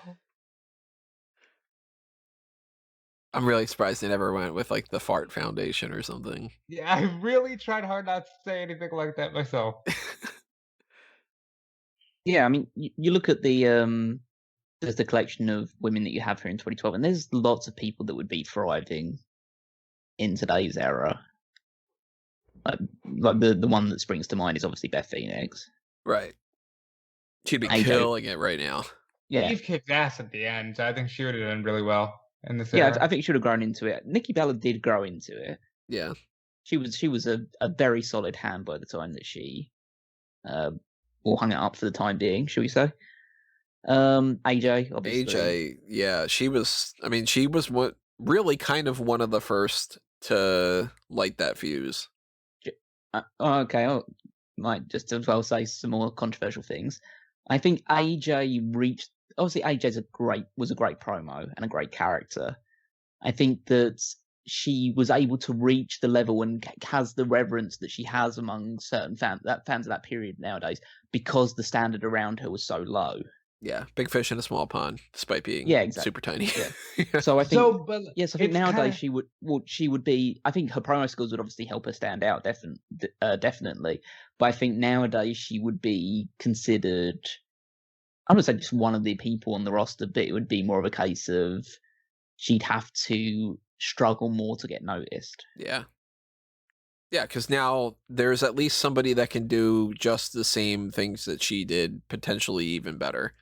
There are people who are better in the ring than what she was. Of course, she was cute, and there's always going to be people that are attractive, the Alexa Blisses and types. And there wasn't really that many people around that time frame that could wrestle. And somebody like a Naomi, of course, she proved that she could, and then it took them long enough to realize it. But when you're around people who can't really wrestle, and you can wrestle at least pretty damn well, you look great. If you're around people that can wrestle, suddenly you gotta be great to be great.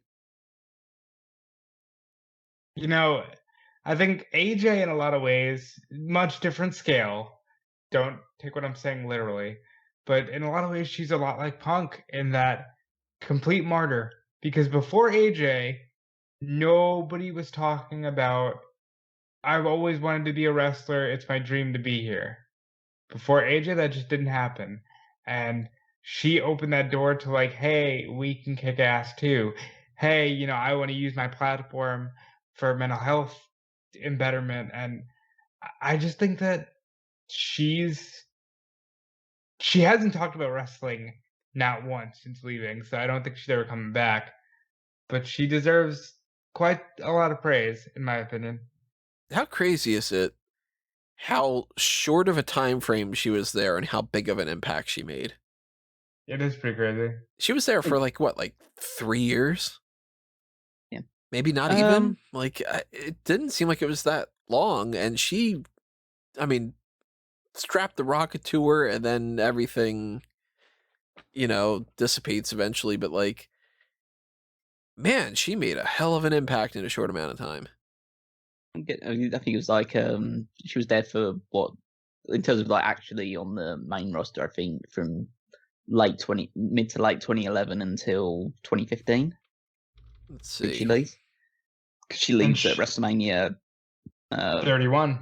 Yeah, 31. Yeah, so and she covered a lot of ground in that short period of time.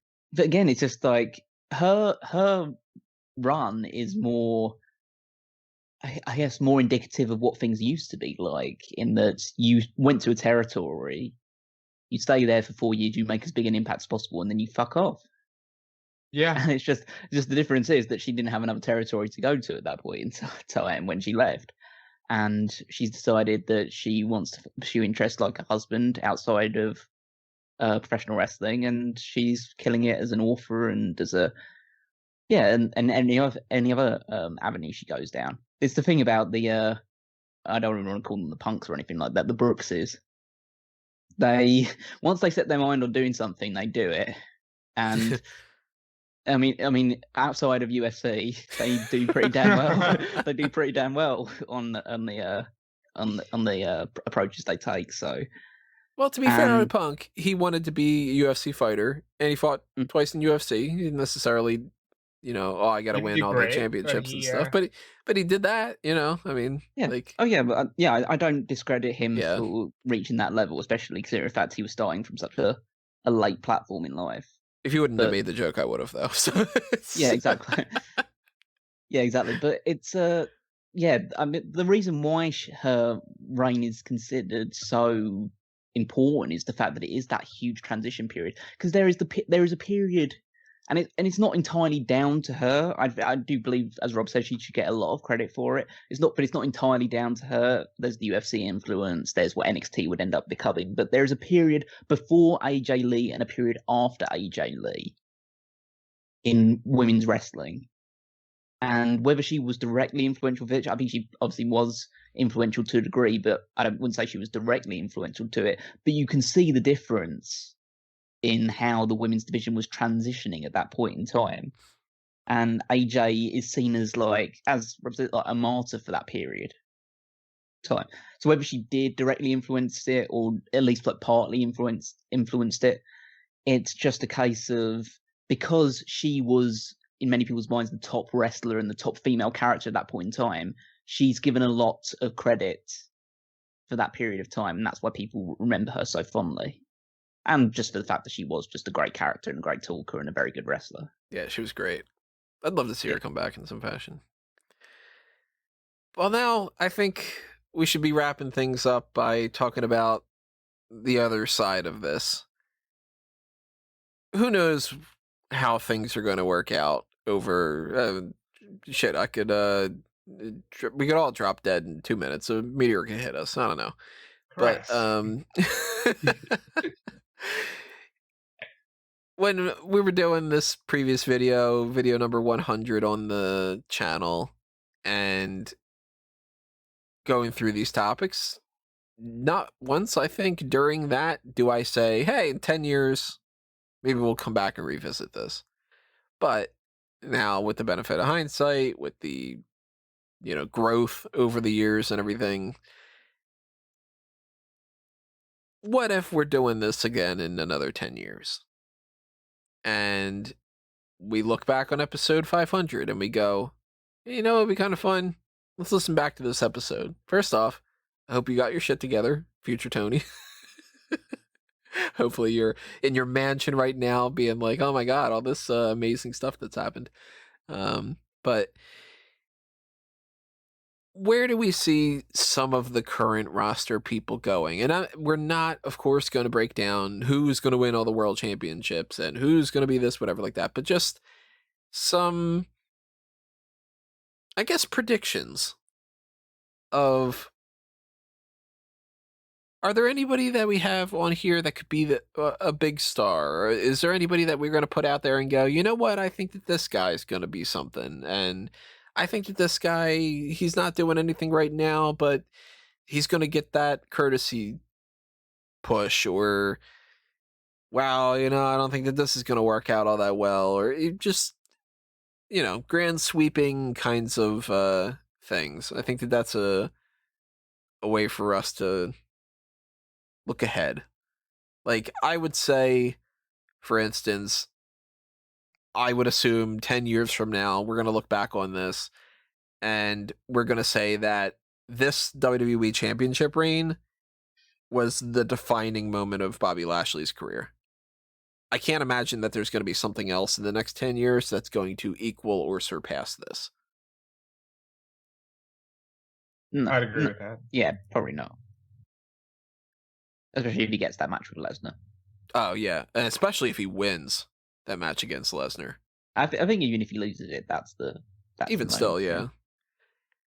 I can see, this isn't the biggest prediction in the world, but I've been saying this for a while. I do fully expect somebody like a Drew Gulak to be one of their more prominent trainers. I honestly kind of think that he's going to fill in like the Norman Smiley role. I think Dolph Ziggler is a producer backstage. Oh, yeah. That's got to happen, right? I think he's in maybe not the Michael Hayes role per se, but he's right there in that he's a trusted producer and he's firmly ingrained in I will always be here and they will never get rid of me. I will say, I'll add some predictions to it. I think that within 10 years, we'll be looking back and saying that Big E will have become world champion. Could happen with Money in the Bank. Yeah. And I think he will. I think by the time we're talking 10 years' time, he would have retired. Yeah. Because he's always had that mindset of getting out while the getting's good. And the New Day will have had a nice celebration. I think New Day probably at this point, 10 years, might already be in the Hall of Fame as a trio at this point. And I think it'd be fair. Hopefully Kofi Kingston being world champion, Big E being world champion, Xavier Woods at least being king of the ring. Yeah, that would be pretty good.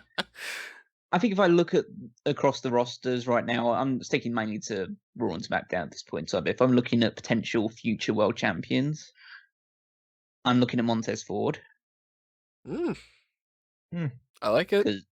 Because I feel like eventually, I love the tag team act, but I feel like eventually he's going to break out from that, and he is the breakout star of that team. I'm looking at who would I think Riddle. Riddle, yeah, Riddle. I think is as long as everything is good with him, I feel like he's a no-brainer because Vince seems to love him. He's been getting a more consistent push right now. His character is a no-brainer. Yeah. Yeah, exactly. I think this tag team Randy Orton and what you can only assume the eventual feud with Randy Orton that will fall out the back of thing will be the making of Riddle. Yeah. And I think Randy won't do what he did to Kofi with Riddle. So I think this might be a really weird prediction. I think John Morrison will be a world champion. I'd be up for it. That's for sure. I'm just getting that inkling with the way that he's going right now that I think he's going to end up being he's going to be given a courtesy run. Yeah, he's going to get the Kofi. Like, hey, you've been here for a long time. You're good enough. You've always were good enough. Now we're going to hand you the belt. I think he gets it. It's going to be that thing from SNL. You're good enough. You're smart enough. And doggone it, people like you. There you go. I really hope, really, really badly, we're not giving a Wade Barrett discussion about Dominik Dijakovic. I want that guy to make it. Yeah, he's a good, very good wrestler, and I feel like he does have potential that's been untapped yet. Especially with T-Bar. I'm on the fence about Damian Priest. I feel like if they wanted to, they really could do something with Damian Priest. But he strikes me as one of those guys that's going to be, but we're going to look back in 10 years and said, wow, they really could have done something with Damian Priest. his age is something that could get in the way, but then again, age isn't the same way that it used to be. And man, has he made some progress over these past couple of years. Because if you look at Punishment Martinez on All In, and you look at current Damian Priest, I mean, that's, you go to an eye doctor and they show you those things. What looks better, A or B? It's like Yeah. Damian Priest right now is one of these guys that I'm like, yeah, I'm a big fan. But again, it's one of the other things. Well, I want in 10 years' time to say, wow, it's so great they gave Cesaro that run with the World Championship. Yeah, let's hope Because so. Cesaro's, of course, is one of the people that needs.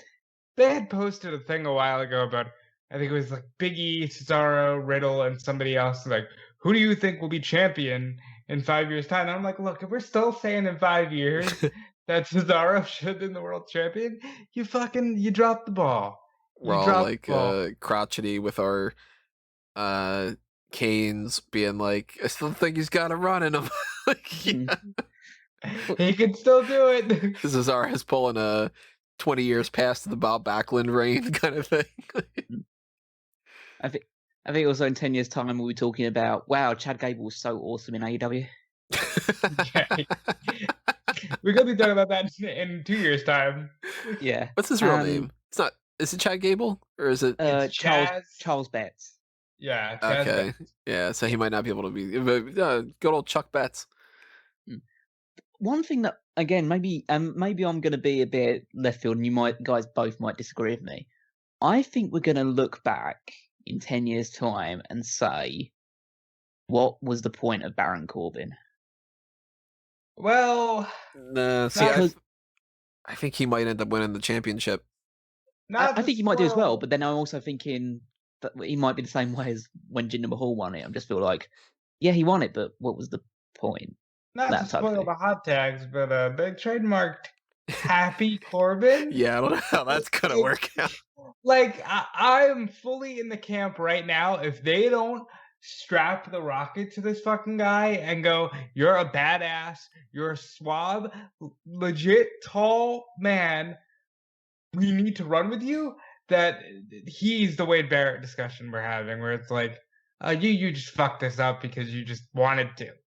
I mean, Happy Corbin sounds ridiculous right now. We have no idea what it is. This is Wednesday, June 30th. We might find out in 2 days on SmackDown what Happy Corbin is. It might be the death knell for his career. And it might be Bad News Barrett. It might be like, because Bad News Barrett, you hear that, you go, what the fuck is Bad News Barrett supposed to be? It could be a No Way Jose, where it's just a name. It could be, I don't know, but like, we might talk about this as being one way or another when it comes to Baron Corbin. I think he's getting the world championship at some point, and I hope that people come around to him the way that I am pro Baron Corbin. I will say, though, I think in 10 years, everybody's going to come more to the way I've come around to Bray Wyatt. Because it seems like that's been happening, and I don't like being right about that kind of stuff. I want desperately to be proven wrong, but every time that I criticize the Bray Wyatt thing, and then ultimately after months and months and months, and at this point years and years of buildup of this guy could be the next Undertaker, it ends up being like, well, you got to deliver. It's not just potential. And no, Bray Wyatt. Go ahead, Gal. Okay, I entirely disagree with that assessment. I think in 10 years' time, Bray Wyatt will be spoken about in the same breath of CM Punk. Yep. As a guy that said, what the fuck did they do with him? And so, like, he had everything. And even though I agree with you to an extent that, like, people overestimate his potential, but I think by the time that 10 years from now, people will say, he had everything, and this company fucked him 6 ways to sideways, six ways to Sunday. They just absolutely wrecked whatever potential he had. He's a guy that people will turn to in 10 years' time and say, this is why people stopped watching WWE. Well, this is why WWE's only got 1 million people watching it now in 10 years' time. Let me clarify. When I criticize Bray Wyatt, most of the time when I'm criticizing him, I'm criticizing the character and their orchestration of it, not necessarily the guy himself. But like nobody's saying that. It's just like this guy. I mean, it might come off sometimes as that, but I want to put it out there as like, I don't think Bray Wyatt is garbage or anything like that. I think that when they do things like, hey, let's have Bray Wyatt start a feud with Randy Orton again, and we're going to drag this out until WrestleMania, but we have no point to drag it out to WrestleMania, but at least then it'll matter because it's a WrestleMania match, and then the WrestleMania match comes around and they go, I don't know, he comes out of a fucking box and then just whatever, shut up. Then you end up going, oh, it's not his fault. But it ends up being like, well, fuck that character then. I don't want to see it if that's the case. It's like, that's where I kind of feel over the years, people are going to go, yeah, I shouldn't have gotten so excited about every single one of those Bray Wyatt feuds because none of them ever panned out. And that's why I don't get excited about them, because I just go, there's no point. They're not going to do it the way that they could. But I agree with Callum in that he's CM Punk level because they know they have something. That's why CM Punk, The Rock only had a handful of matches. And one of them was with CM Punk. One of them was future legend Eric Rowan, which hopefully he will be a future. But do you know why it was future legend Eric Rowan? Because Bray Wyatt wasn't healthy. Because otherwise it would have been Bray Wyatt. Yeah. It's future legend. I mean, there you go. It's like, what? I just love how that rolls off the tongue. Like, it's just, and it's not a knock on Eric Rowan too. Like, I don't even remember how this fucking joke started, but it's just, I don't think, like how I always just, it's Massive Dave Mastiff. Like, it's just future legend Eric Rowan. I don't know. It's burned in my brain. It's wild to me that Bray Wyatt, who everybody knows, this fucking guy has all the tools in the world, has feuded with Cena now twice, because Cena must see something, because Cena doesn't have to come back and work with anybody. You know, what are they doing with him? Why do they just take him and go, all right, you can, lose in 5 minutes to Randy Orton at WrestleMania? That's the payoff for The Fiend. Like, what? Anybody comes out of a box. Cedric Alexander, Viking Raiders. Where do you guys think? No, you know what? I was gonna say, where do you guys think things are gonna land with Keith Lee? We just don't know, so I don't even feel comfortable speculating on it. We're talking about a world champion. That's all I'll say.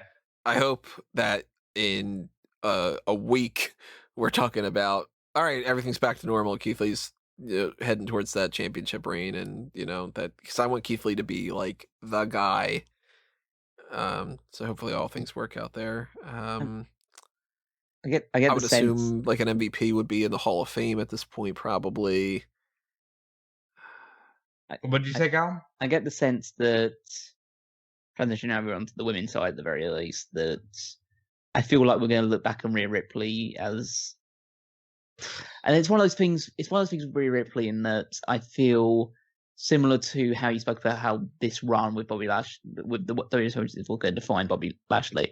I feel like we're going to look back in 10 years' time, and I don't want this to be the case, but I have this like sinking feeling that we're going to look back and feel like her run in NXT was the defining moment of Rhea Ripley's career. Yeah, but I think like you can already look right now into the same for Joe. You could say the same for, I love Sami Zayn, but Sami Zayn was never as hot as he was in NXT. Shinsuke Nakamura, never as hot as he was in NXT. Bobby fucking Roode was never as hot as he was in NXT. And Roode was a guy who I thought was totally the opposite for NXT, belonged on the main roster, could have feuded with Cena from the jump because he had that experience of working Angle and staying in this one and that one. And they just took a nice shit on him, didn't they? Just, what the fuck? I am worried about Ripley, though, because I really don't want to be still talking about she shouldn't have lost to Charlotte at WrestleMania 36, because that seems where everything went downhill.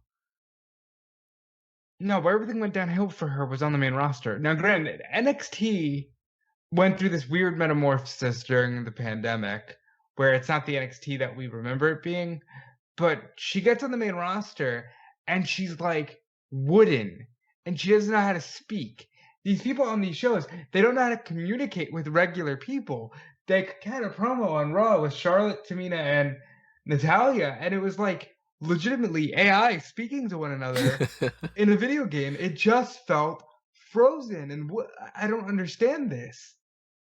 Yeah, but I think that if they wouldn't have had this whole thing, I mean, we've talked about it ad nauseum. I don't need to get into it so much, but like, you know, if they wouldn't have cut the rug out from underneath her at WrestleMania with Charlotte and then followed it up with just utter crap for an entire year, and then just, I don't know, she's on fucking Raw now and she just gets the championship and that'll solve all the problems and stuff.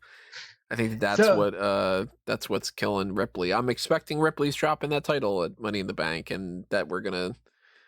Maybe I'm wrong about it. Maybe it works out better. I don't know. But Ripley is somebody who, in 10 years, we should talk about how she is one of the absolute greatest that's ever been in the ring.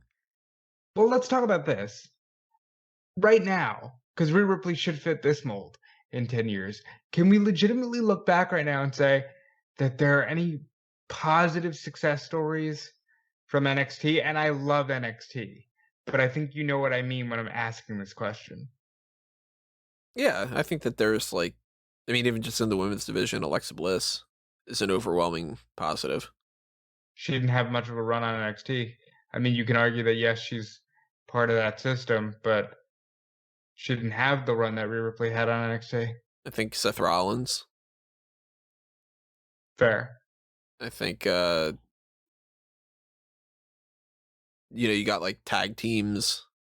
Yeah, but you should be saying more names. You shouldn't have to be thinking about this that hard. And that's why I'm concerned for Ripley, because it already looks like they're going, yeah, but you're on the main roster now, kid.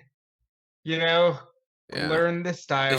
It shouldn't be as hard to think of options. It should just be, well, this one, that kind of thing. Yeah. Like Kevin Owens should be a much bigger deal. And you didn't say Kevin Owens. Yeah. That's because they dropped the ball with him. You think Rey Mysterio's hanged up the... I do think he's stopped wrestling. Mask and everything. Do you think Dominic has become anything in particular in these 10 years? Or do you think that's just kind of... I think... I hope, again, I'd hope this isn't the case, because I don't like predicting stuff like this, but if you were to just put a gun to my head and say, what's Dominic Mysterio going to be doing in 10 years' time? I'd say probably working for some sort of lucha promotion. And I would agree with you, as sad as it is to say. Because at the moment, he doesn't have the personality to carry him when Ray's not around. Yeah. And as soon as Ray goes, he becomes Humberto Carrillo. I think, and I don't want to be right about this, but I think that the trajectory of Dominic's career, they could go in a couple different directions. And of course, he's improving, and, if he improves and something clicks in a different way or whatever, for all we know, he could be an Eddie Guerrero type where it's just like something extra happens and it, sparks the right thing. But I can kind of see it being like once Ray and Dominic split, Dominic bounces around a little bit. They're not too sure what to do with him. Maybe they put him back in NXT and they go, you still need some seasoning, kid. And maybe they let him go at some point, and they do the thing that they've done with a lot of other people where they say, go do the indie thing and learn and come back home. Knowing that he might not come back home. Yeah, you know what I mean? I'm kind of bouncing around the way to say it, but like that kind of let the butterfly go, and if it comes back to you like a Drew McIntyre type or something, then you can say, okay, well now we're ready for you. But if it doesn't work out, then you go, well, we gave him the opportunity to learn on top of it. Yeah. Obviously, I hope for the best for everybody. So. Oh yeah, absolutely. But I'd say, yeah, I hope for the best, and I hope it does click for him. But at the moment, I'd probably say, as far as like second generation talents go, he's leaning less in the direction of The Rock, and he's leaning more in the direction of David Flair. Do you think or David Sammartino? Do you think by 10 years from now they've just settled on how they're going to spell Rick Boogs? Yeah, I think 10 years from now we're talking about who was Rick Boot? Ah, I remember him. Ooh. Look, you don't want to be shit like this sucks to talk about, but if we're gonna play the what if game, that seems like a character designed for that type of treatment where it's like, okay, he had a fun run, and then it's like, oh, what if, like, if I said to you right now, hey, Adam Rose, uh, uh, uh, uh. like, fun for a time, but shelf life, and it'll be reached. Yeah. Honestly, I feel like people will talk in the same exact way in 10 years' time about Elias. Yeah, I don't think we're talking about Yeah. Elias in 10 years. Because people like imagine this, like imagine if we listen back to this in 10 years' time and then we listen back to it, like, oh wow, he like Callum brought up Elias. It's like I haven't thought about Elias in about 5 or 6 years. Just like, yeah, it was a guy who was over for a window of time, and then it just went absolutely nowhere. Who do you think, I don't want to go too down this rabbit hole, but who do you think Elias is an equivalent of from a different era? Like, he's above Duke the Dumpster Drosy, right? But Well, he's yeah, at he the was level. he was a big star. He was over for like he was really over for a period of time. So it needs to be someone who, at least for a short period of time, was really really over. But And he's then at the level of a Tatanka, you know, where he's like, yeah, I was thinking like he, Savio. Xavier was never that over, was he? Like, I mean, he had pay-per-view matches and yeah, like, you know, that strap existed match. for a time, but I you think Tatanka's know, a good shout because it's just like he got organically over with Yeah. this undefeated streak and stuff like that, and then he lost the undefeated streak, and then it was just like game over for him pretty much. Totally did not expect to be talking about Tatanka on this, but I'm glad that we brought him up. Just, you know, Yeah. just I I'm think trying to he's think kind of in that range, you know. Yeah. Yeah, I'm trying to think of like anybody else that kind of fits that sort of thing. But yeah, that's good. That's a good shout. you know, I think in a few years' time we're talking about, hey, remember how cool it was when they had, you know, MSK, who probably won't stay there for long.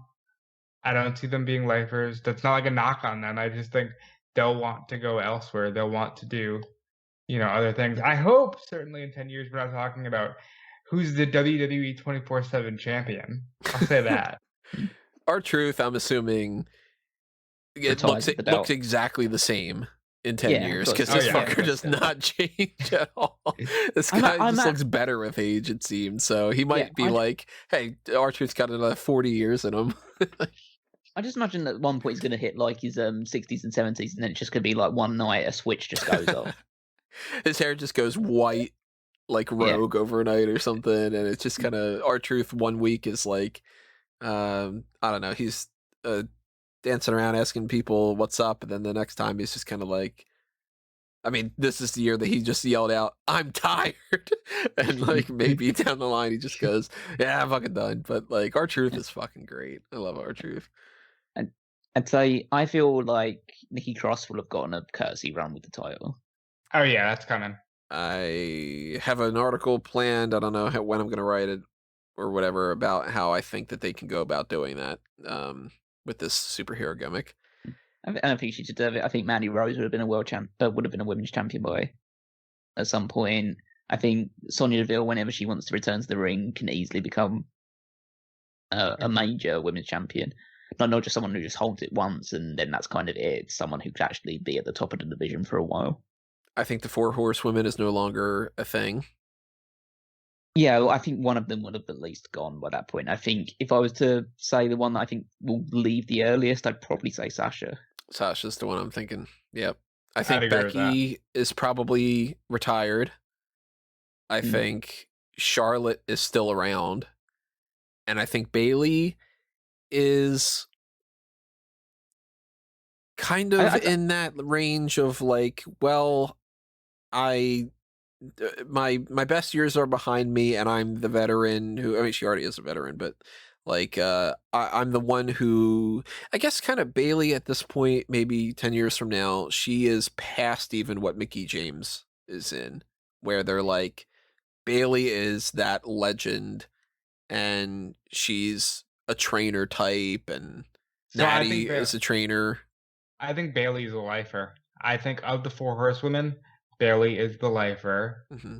And I think Charlotte might still be the one who comes around for the one-off big paydays.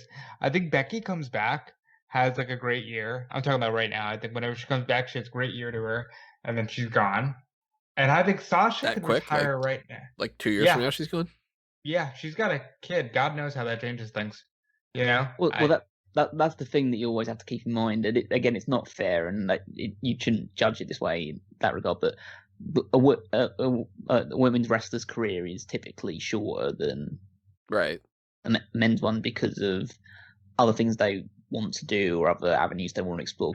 Charlotte's 35 now, and like if she was a man, you'd probably feel like, oh, she's at the she's the just a stage of hot career young just starting up. NXT. She's just gotten out of NXT. Yeah, at 35 and stuff like that. But it's just but I feel like by the time she's like, because a lot of especially the top women in company history don't stick around for like the longest period of time. So I think that, as Rob says, she'll probably be gone, but she'll probably be making special appearances right now. Bailey will be there a really long time. I think even the fact like she'll be 42 in 10 years' time means that she probably won't be there by the time. I mean, maybe she will, maybe she won't. I mean, Natalya will probably be head trainer of the NXT for the women's side of things by that point. She'll be Sarah Amato. Yeah, but well, not technically, but you know what I mean. She'll be in her role. Yeah. She's not just gonna I'm gonna change my name to Sarah. but if you're looking like that, like the top stars for the women's division, like if Bailey is still around, she'll be like the veteran, like how Natalya is used nowadays, or how Mickie James was used when she was used before leaving. So to actually look at like who'll be the top stars of the women's division in 10 years' time, you're probably looking more at the NXT side of things. You're looking at Shotzi Blackheart probably. Hope so. If she doesn't kill herself in the ring. I think Bianca Bel-Air will have had a very storied career. Yeah. I think you probably will be looking at someone like depending on how Indy Hartwell's trajectory is, she could be a top name going forward. Raquel Gonzalez will be a big name when she comes up to the main roster, as long as they handle her correctly. Listen, I hope Cora Jade does great things, because in 10 years' time, she'll only be 29. So, Tony Storm. Yeah, but it's just I think Tony won't be in WWE when she reaches her peak. Maybe not, but she is one that like you gotta keep the goggles on her because she's young, she's talented as hell already. She's been talented as hell for years. Yeah. Look at like Zoe Stark and Xia Li. I'd say one that you shouldn't sleep on is Tegan Nox. If she does manage to recover, imagine the story if she does recover and is able to get a few years under her belt where she's injury free. The thing with Tegan is just that it's like, I know some people will have known the answer to this, of course, well past this, because we're going to probably know about it next week. The battery charging on NXT. One of the theories that I'm hearing a lot about that I'm going, maybe, is that it's Tegan Nox. And that she's been like, okay, I recharged my batteries. I'm good now, kind of thing. I hope so. I really hope things work out for her, because it's heartbreaking, the career that she's had. Oh, she deserves the world. She needs a good run. And she's still only 26. So if she is able to make a sustained recovery and is able to get a run under her, she has so much potential going forward. And now she has this tremendous feel-good backstory behind her as well. So again, I don't want to rule her out until she's ruled out. I hope we're talking about a crazy backstage scenario where it's Hunter, Shawn, and The Undertaker, and we're not talking about, hey, remember in 2024 when they sold to Comcast? That's not happening in 2024. It's happening in 2023. Yeah, or one. We'll see. It could be tomorrow for all the battery charging is them, doing that. But I do think that, like, man, it's already, if we would have done this podcast at the, beginning of last year, it would have been a different story to talk about somebody like a Velveteen Dream, about being like, wow, this guy's going to be some, multi-time main event world champion, WrestleMania type of guy. And then we go, all right, well, moving on, kind of a thing, but there are some people that are still young. I do think that Austin Theory will work out. I do think that we'll be talking about a handful of just amazing Pete Dunne matches that are still to come. Yeah, that, like, because Dunne's fucking great. Looking over on the UK side as well, Tyler Bate. I'm not as high on Tyler Bates' future as most people are. I think he's fizzling out, and I'm hoping that I'm wrong about his trajectory. He is young enough that, like, even if he has 3 bad years in a row, he could still just bounce back immediately, But yeah, well, that's due to his booking, not due to him. So I don't think that we're going to be talking about, like, A-Kid as, like, soaring super high heights or. He's a man. Who we could be talking about is, like, a big deal. Cameron Grimes. Cameron Grimes. Oh, I love him. He's only 27 years old. He's younger than, well, I guess he's my age. He's younger than most of the people in NXT. Jesus, wow. I mean, the amount of goodwill that he's brought up just in me in the time frame when they're advertising that the NXT Breakout tournament is happening. That was the impetus for him in NXT, and from the start, Cameron Grimes on the Breakout tournament, I'm like, I don't like this guy. And now it's to a point where I'm just like, oh, I fucking love Cameron Grimes. Like, so yeah, I'm down for a Cameron Grimes big role in the future kind of thing. Yeah, if you look at Isaiah Scott as well, obviously now new North American champion. I love them. I hope that they push these people to the moon. These guys are fantastic. Hit Row is great. I hope that works out very well for everybody involved. I'm trying to focus on people that are like 30 or younger at this point, just to see. Well, yeah, because I mean, Balor, Balor's can't possibly be considered a fresh, hot, young guy still. Yeah, no. So like, again, in 10 years' time, he will be pushing 50. That's the situation we're in. But if you look at people that are around about the age of like 30 stuff like that, you're looking at people like Zach Gibson. He doesn't look like he's 30, but trust me, he is. How old's Kyle O'Reilly? He older. 34. Yeah. How old's Cross? Yeah. Karrion Kross is 35. Okay. I think he'll be a champion. Well, who need a better fucking entrance if they are going to put him in the main event thing, yeah. Yeah. Roddy Strong's in his Johnny Gargano's only 33. Man, I want Gargano to be that. Just do it. Just be the Daniel Bryan. Like, take that step. Do you think any of these people leave? In 10 years' time, and I'm gonna look at some of these people where they might be. Well, Chad Gable's the obvious one, I think. Chad Gable's the one I look at and just go, yeah, you are so getting out of WWE the earliest possible opportunity. I think Balor leaves. He might want to finish his career in Japan. That wouldn't surprise me at all, or on the UK scene. I could see Jeff Hardy won't end his career in WWE.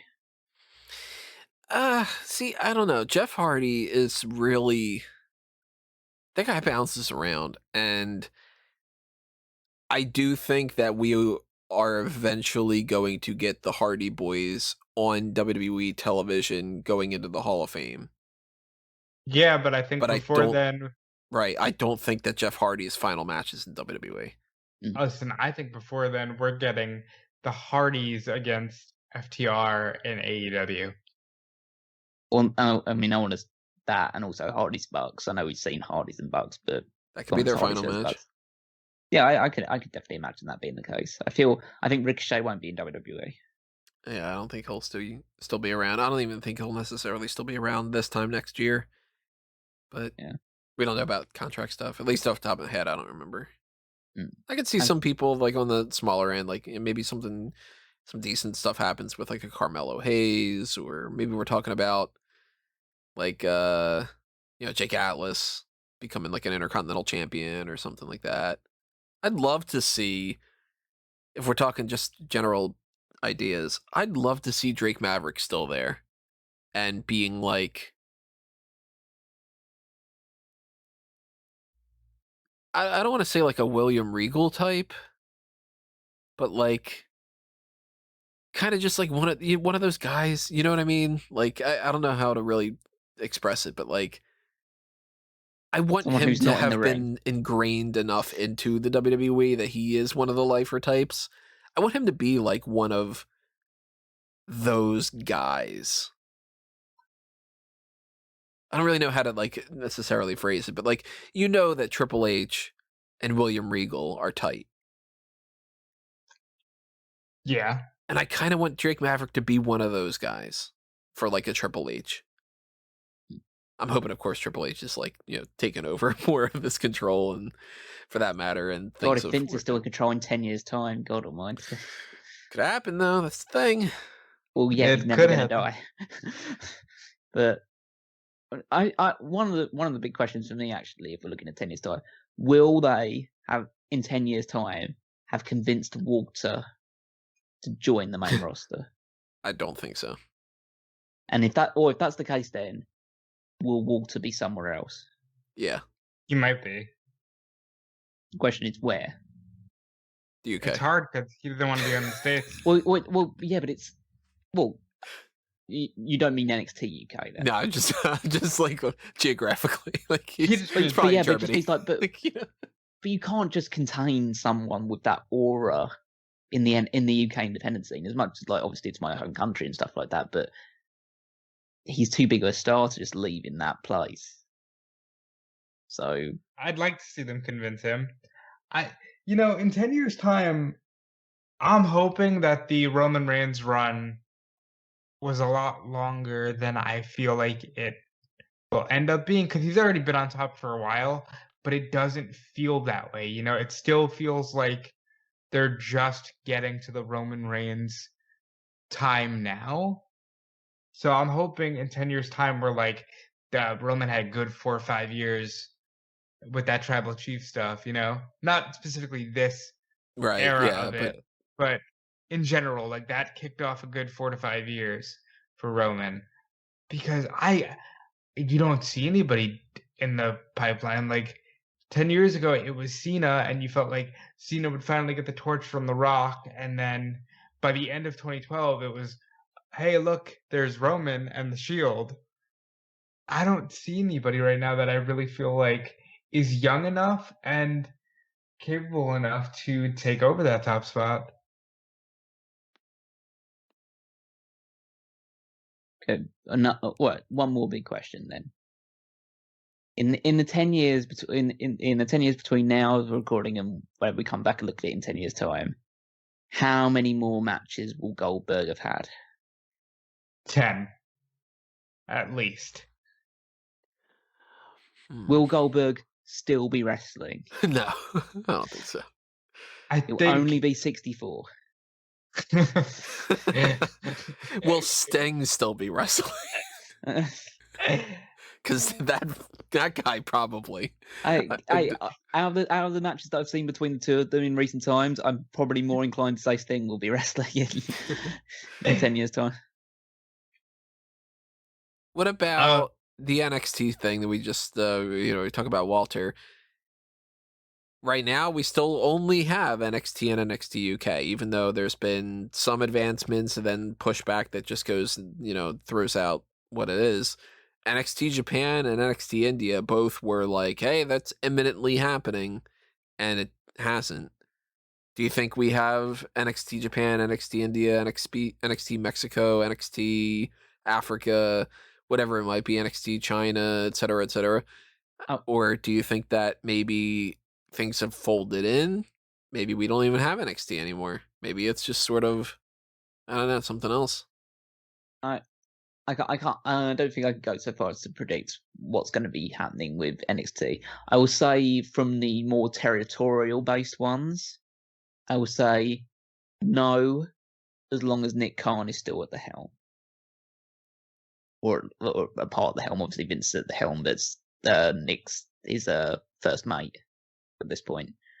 Because I think a lot of what will be happening in WWE in the next 10 years will be shaped on how long he stays with the company and how much his influence grows. Especially if there's that whole potential sale thing that they're being mum's the word about a lot of these things, and everybody keeps going, don't believe the conspiracy theories or whatever, and it's like, again, not to go down that rabbit hole, but like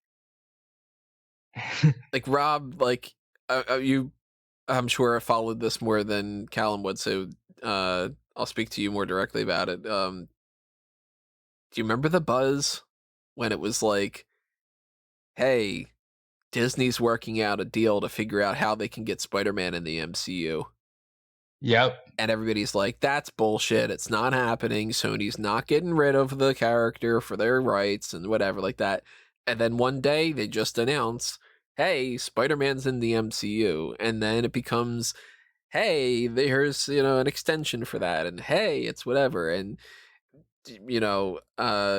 everybody that in the past couple of years, it became, hey, look at this. Disney bought out Fox. And whatever. When there's smoke, sometimes there's fire.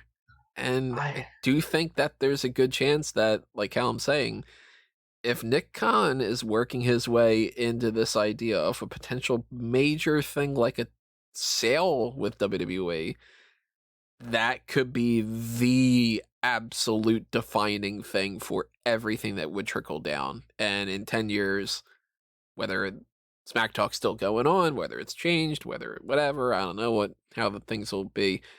It might just be like, man, how naive were we that was very clearly on the bubble and that it would lead to X, Y, Z. I don't think it's out of the question. I just don't want it to be the Comcast.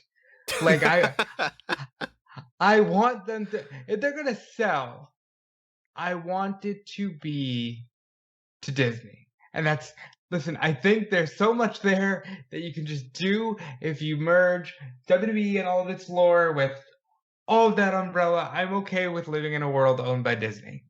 I'm good with that. I don't want Disney them to World, sell, so to speak. yes, that. But I don't want them to sell to Comcast because they go, we're joining the family of a major media conglomerate. Then they suck. But they suck. Sell to somebody worth a damn. Sell to a Disney where I feel confident that will last a lifetime if you're going to sell it all. Of course, in a perfect world, Hunter and Sean and The Undertaker are all running a world where you laugh, but this is... I know, because that's how I look at it, though. It's just kind of like, can we just get those guys and just be those guys and stuff? Like, they could just run the company when Vince goes, with Triple H at the helm and Stephanie right there with him. And that's a perfect world. But if you're going to sell, I just hope they sell to somebody good. Like, can we get like Sean and Hunter and whatever? Can we get Kevin Nash being part of their like not the booking team necessarily, but like, because that dude's just so smart, and like, can he just be something in there? Can we get Undertaker being Undertaker? Can we get can Sean Waltman work with people where it goes, well, if you work with Kid, you can, that's gonna be to get your contract with WWE, you gotta work a match with X-Pac. Like, I'd rather that, but I don't think a sale is off the table, and I legitimately think in the next couple of years we could be talking about it. It's scary to me, but I think it's on the table. Here's something I want to see if we have any predictions for the pay-per-view market. Now, of course, sales of the company and whatever, we have, the streaming bubble is going to have popped by then. We know that. So it's going to be whatever they're doing. Either they're a network on their own or they're a network as part of a package deal. So it's just cable again, but it's reconstituted as, network, whatever, streaming services. but things change over the years and stuff. Do we still have the big 4 pay-per-views at the very least? Does Money in the Bank still stick around? Is it back into an in your house type of an environment where we have like, it's not necessarily one pay-per-view a month that's the same kind of deal? It's more so you're just paying for WWE television and maybe that's what they do. Maybe in 10 years we're talking about how traditional pay-per-views are not a thing anymore, and that they don't actually have like, this is the payback event. It's just like, well, you're watching Monday Night Raw and you have those matches on Raw, and 4 times a year we have this big, massive WrestleMania and the Royal Rumble or whatever. I hope that they get it down to a quarterly structure, but I think that you're going to see a lot more of what you're seeing now, where it's like Throwback SmackDown and Legends Night Raw. I think it's going to go towards that kind of feel.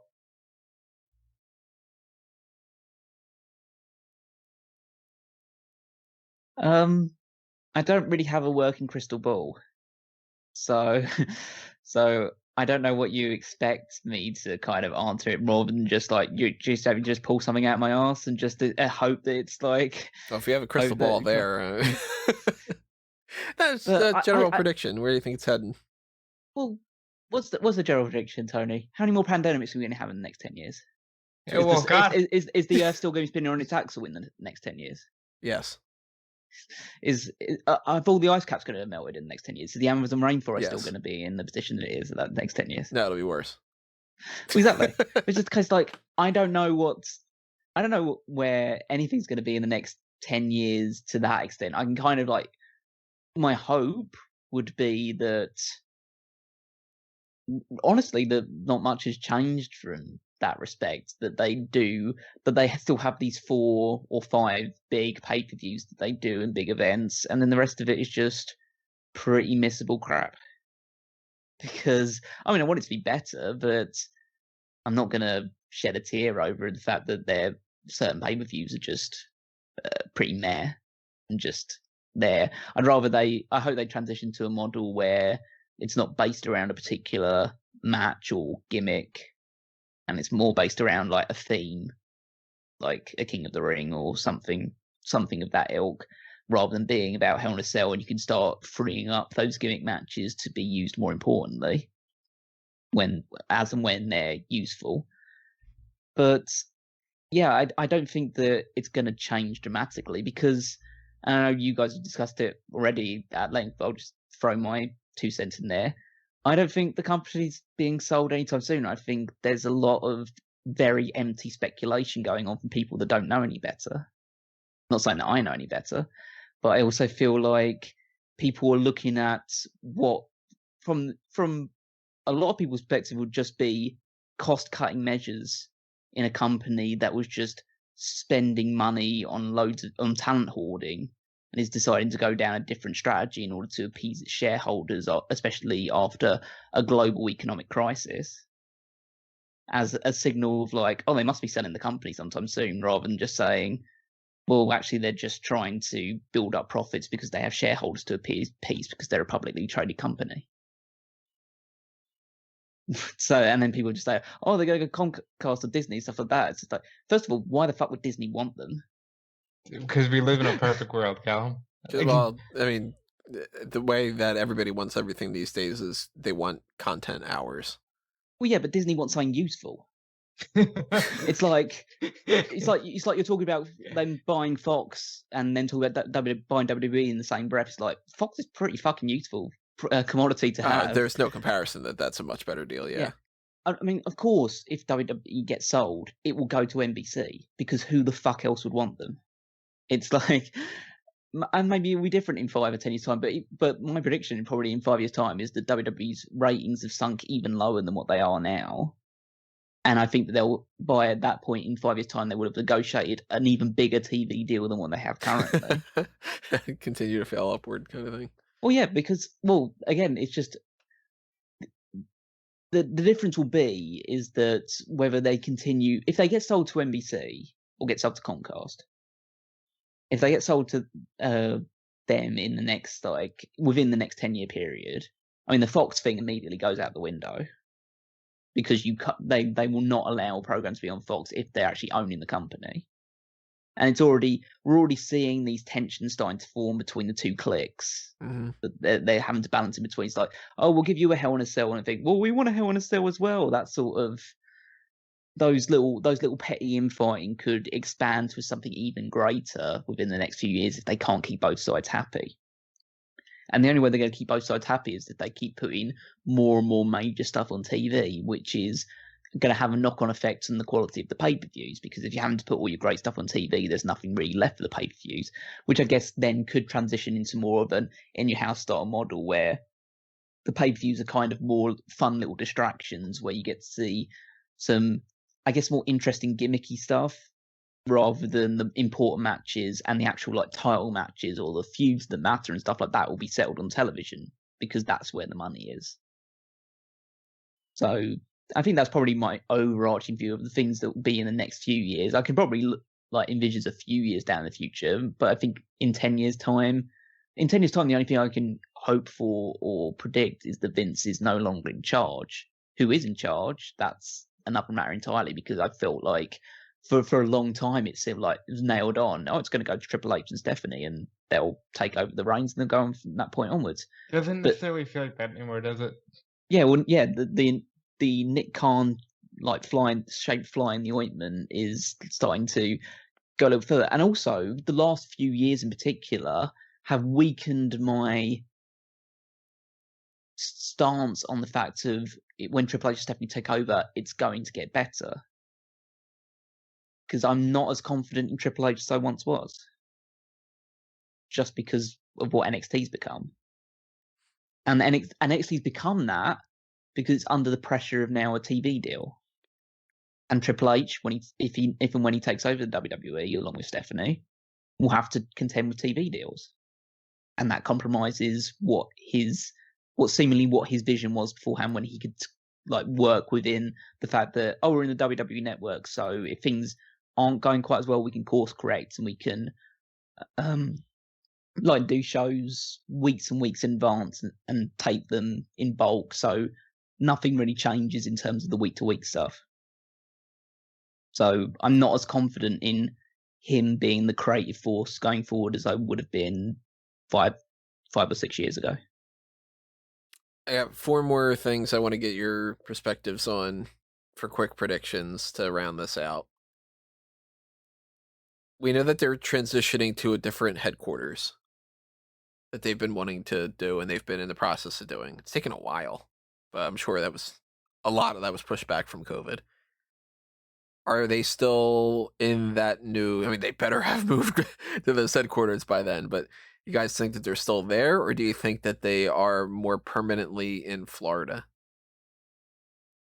I think the headquarters is still in the New England area, but I think there's a lot of it that's in Florida, including the Physical Hall of Fame, which I hope is built 10 years from now. That was my other part of this, was going to be, do you think that they have a Physical Hall of Fame? I absolutely hope so. And it's obviously going to be in Florida if that's the case. Yeah, I'd say they'd be still wherever their new HQ is. I think they still will have, obviously, things in Florida. I think they will have multiple performance centers. One in California or something, maybe. Wherever you want to base it, but yeah, I think they'll have.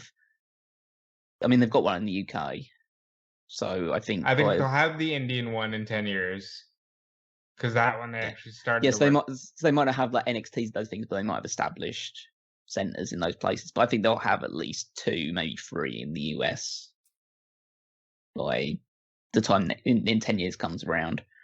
Physical Hall of Fame. Again, it's something that I would like to see, but it's something they've been dragging their heels on so far. It's get to the point of feeling, well, if they haven't done it now, are they ever going to do it? That type of thing. Well, they're certainly gathering the things for some unknown reason. I can see a scenario where within 10 years, the Performance Center gets adjusted and it ends up being part Hall of Fame as well or something. the other two things, this one, do you think that they're still using the same WWE logo? No. Maybe. I only say that because the Scratch logo existed for so long. I think that they are still using the same one because, like you said, the Scratch logo lasted as long as it did, and but branding is so different nowadays to what it used to be. You can't sit on things for as long as you used to be able to. But I think they're already so minimalist that they can't change it anymore. Well, I don't necessarily think that they're going to change it to be minimalist or something like that. They're just going to tweak it. I hope that minimalism has kind of faded in 10 years. The final thing. Are we still doing Smark Out Moment Smack Talk in 10 years? Tony, that's all on you, pal. That really is there happens. an episode 1000? You know, again, buddy, that's all on you. There are times where I ask you if there's an episode 501. Like, you know? Yeah. I mean, fundamentally, it's entirely down to Tony's decision and stuff like that. So we can't have any bearing on that. Do you want my honest prediction? Yeah. No. And if you want my honest prediction, pro or con? What for me? Well, I mean, for good reasons or for bad reasons. I mean, there's the first reason I did it is psychological, because I think that by saying that it won't be, you're going to feel more compelled to do it. Be like, fuck you, then I will. All right, I know what I'm doing for the next 10 years. And part of it is just like, it's the natural cycle of things. Okay, maybe it's slightly different. In 10 years' time, will you still be doing Smark Out Moment? I think there's every chance in the world. Will me and Rob still be doing it? Things change. We've seen over the past 500 years.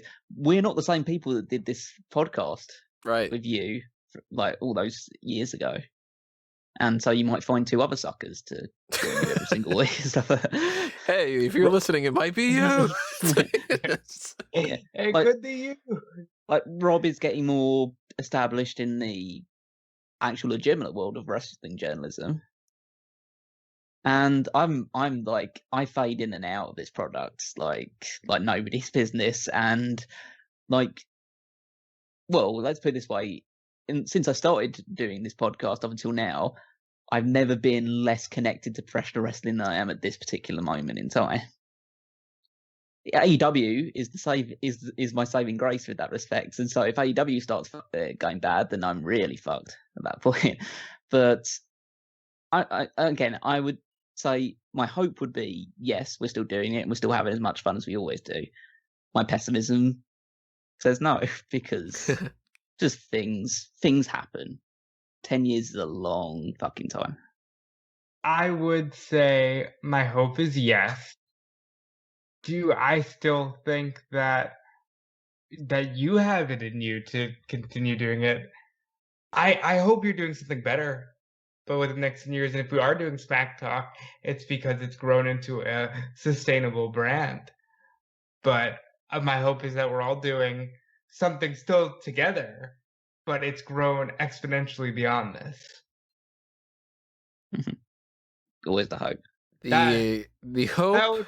That was me being the very optimistic one of the three as I started on this podcast.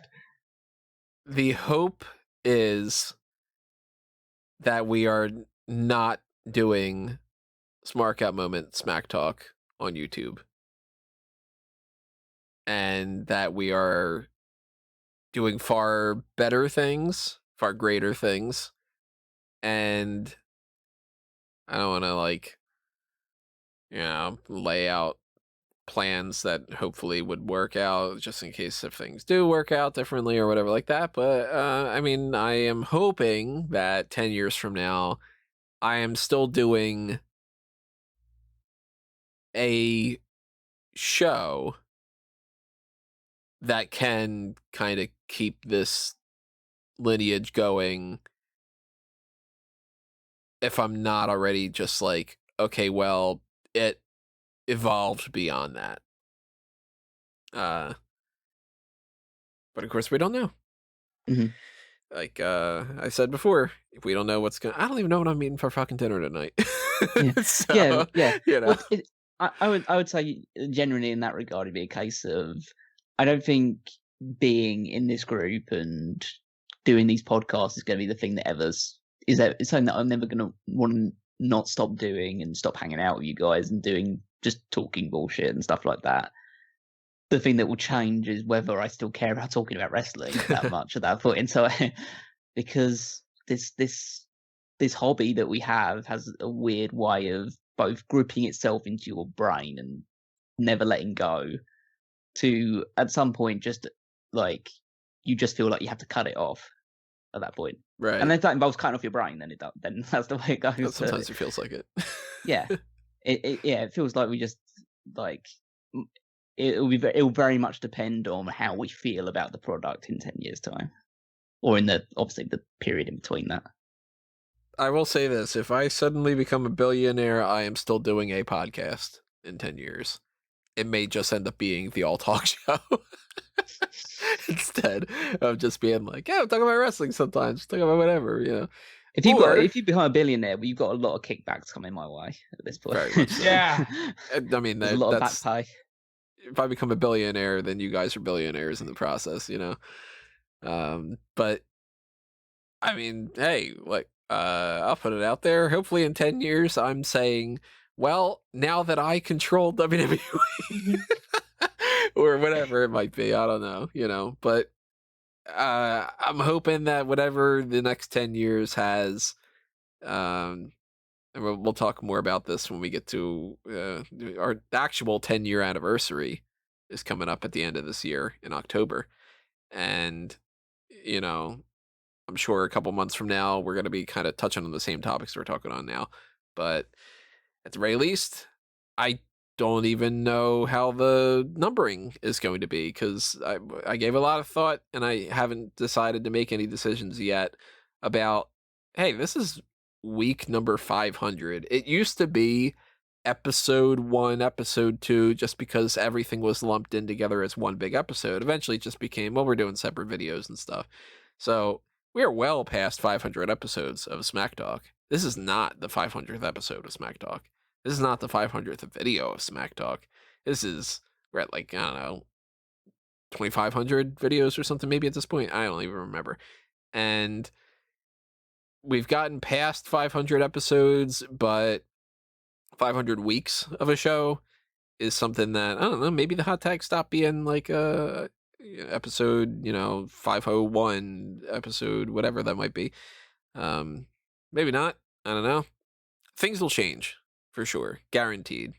If there is an episode 1000, or if we're even still counting at that point, things will be different. Hopefully they'll be 1,000 times better. And hopefully everybody that is following this, if we are still doing this, is still following this, and you guys are having, a great, 2031. And, in the future, if you're listening back to this, hey, come back in time.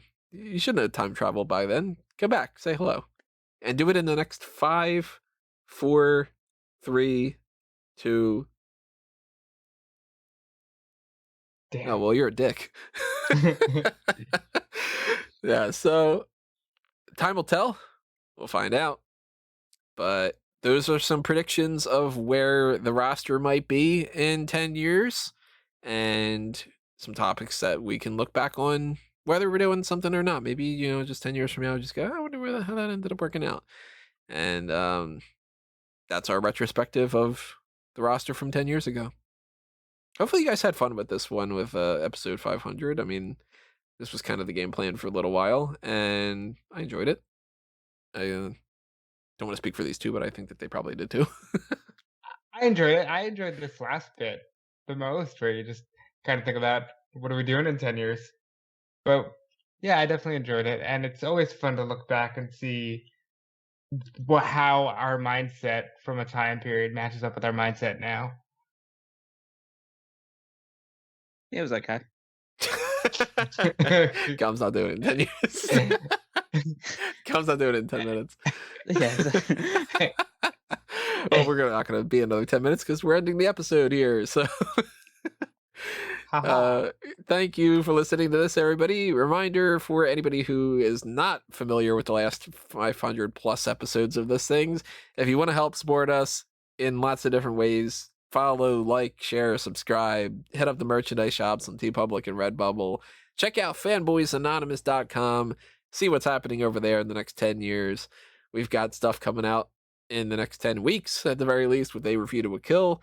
We've got some movies that are coming out. We got whatever's happening over on that spectrum. If you head on over to the Blue Brand, you follow and you like and just share and subscribe, and you do all those good things that you do over on Smark Moment on Fanboys, then that's greatly, greatly appreciated.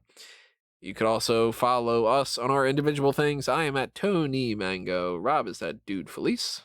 Yep, and you can check out everything I've got going on over at Fightful.com, WrestleZone.com, maybe some other .coms. I just found out WordPress is having a sale, so maybe that's the impotence I need to get my ass up and actually do some other stuff I want to do. But regardless, follow me on Twitter, and you'll be aware of all of that. Callum, take it away. Yep, you can follow me on Twitter at Wigmeister14. Check out all of the articles on smarkamendment.com, which will be, well, hopefully still around in the next 10 years and producing hundreds, if not thousands, of more articles in the meantime. And, well, hopefully something that will be around in 10 years and still be relevant at that point, because this stuff never ages. It's our retro podcast, which is 2001 A Wrestling Odyssey, and the Paul Heyman SmackDown podcast over in the Smark Moment archives. In 10 years, will you have graduated to Wigmeister 140? 24. Wigmeister 24. That's how numbers work, Tony. He's not multiplying by 10, he's adding. Nah, shoot for the stars. Multiply, man. Just don't divide. But when you divide, you conquer. That's true. It's true. Maybe there's going to be... God, we're going to end up looking back on this and end up being like... Well, you know what? We'll look back on this and we'll think whatever we think. That's what we'll think. We'll look back at it and just feel like, how did we let this get to 500 episodes? Be like, so that's where everything went wrong. It's that episode when I uploaded that one. That's when the Y2K bug hit or whatever. I don't know. Either way, whatever happens.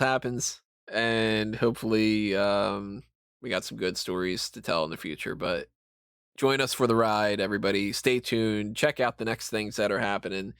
And know at the very least that coming up soon, we got the hot tags later on this week.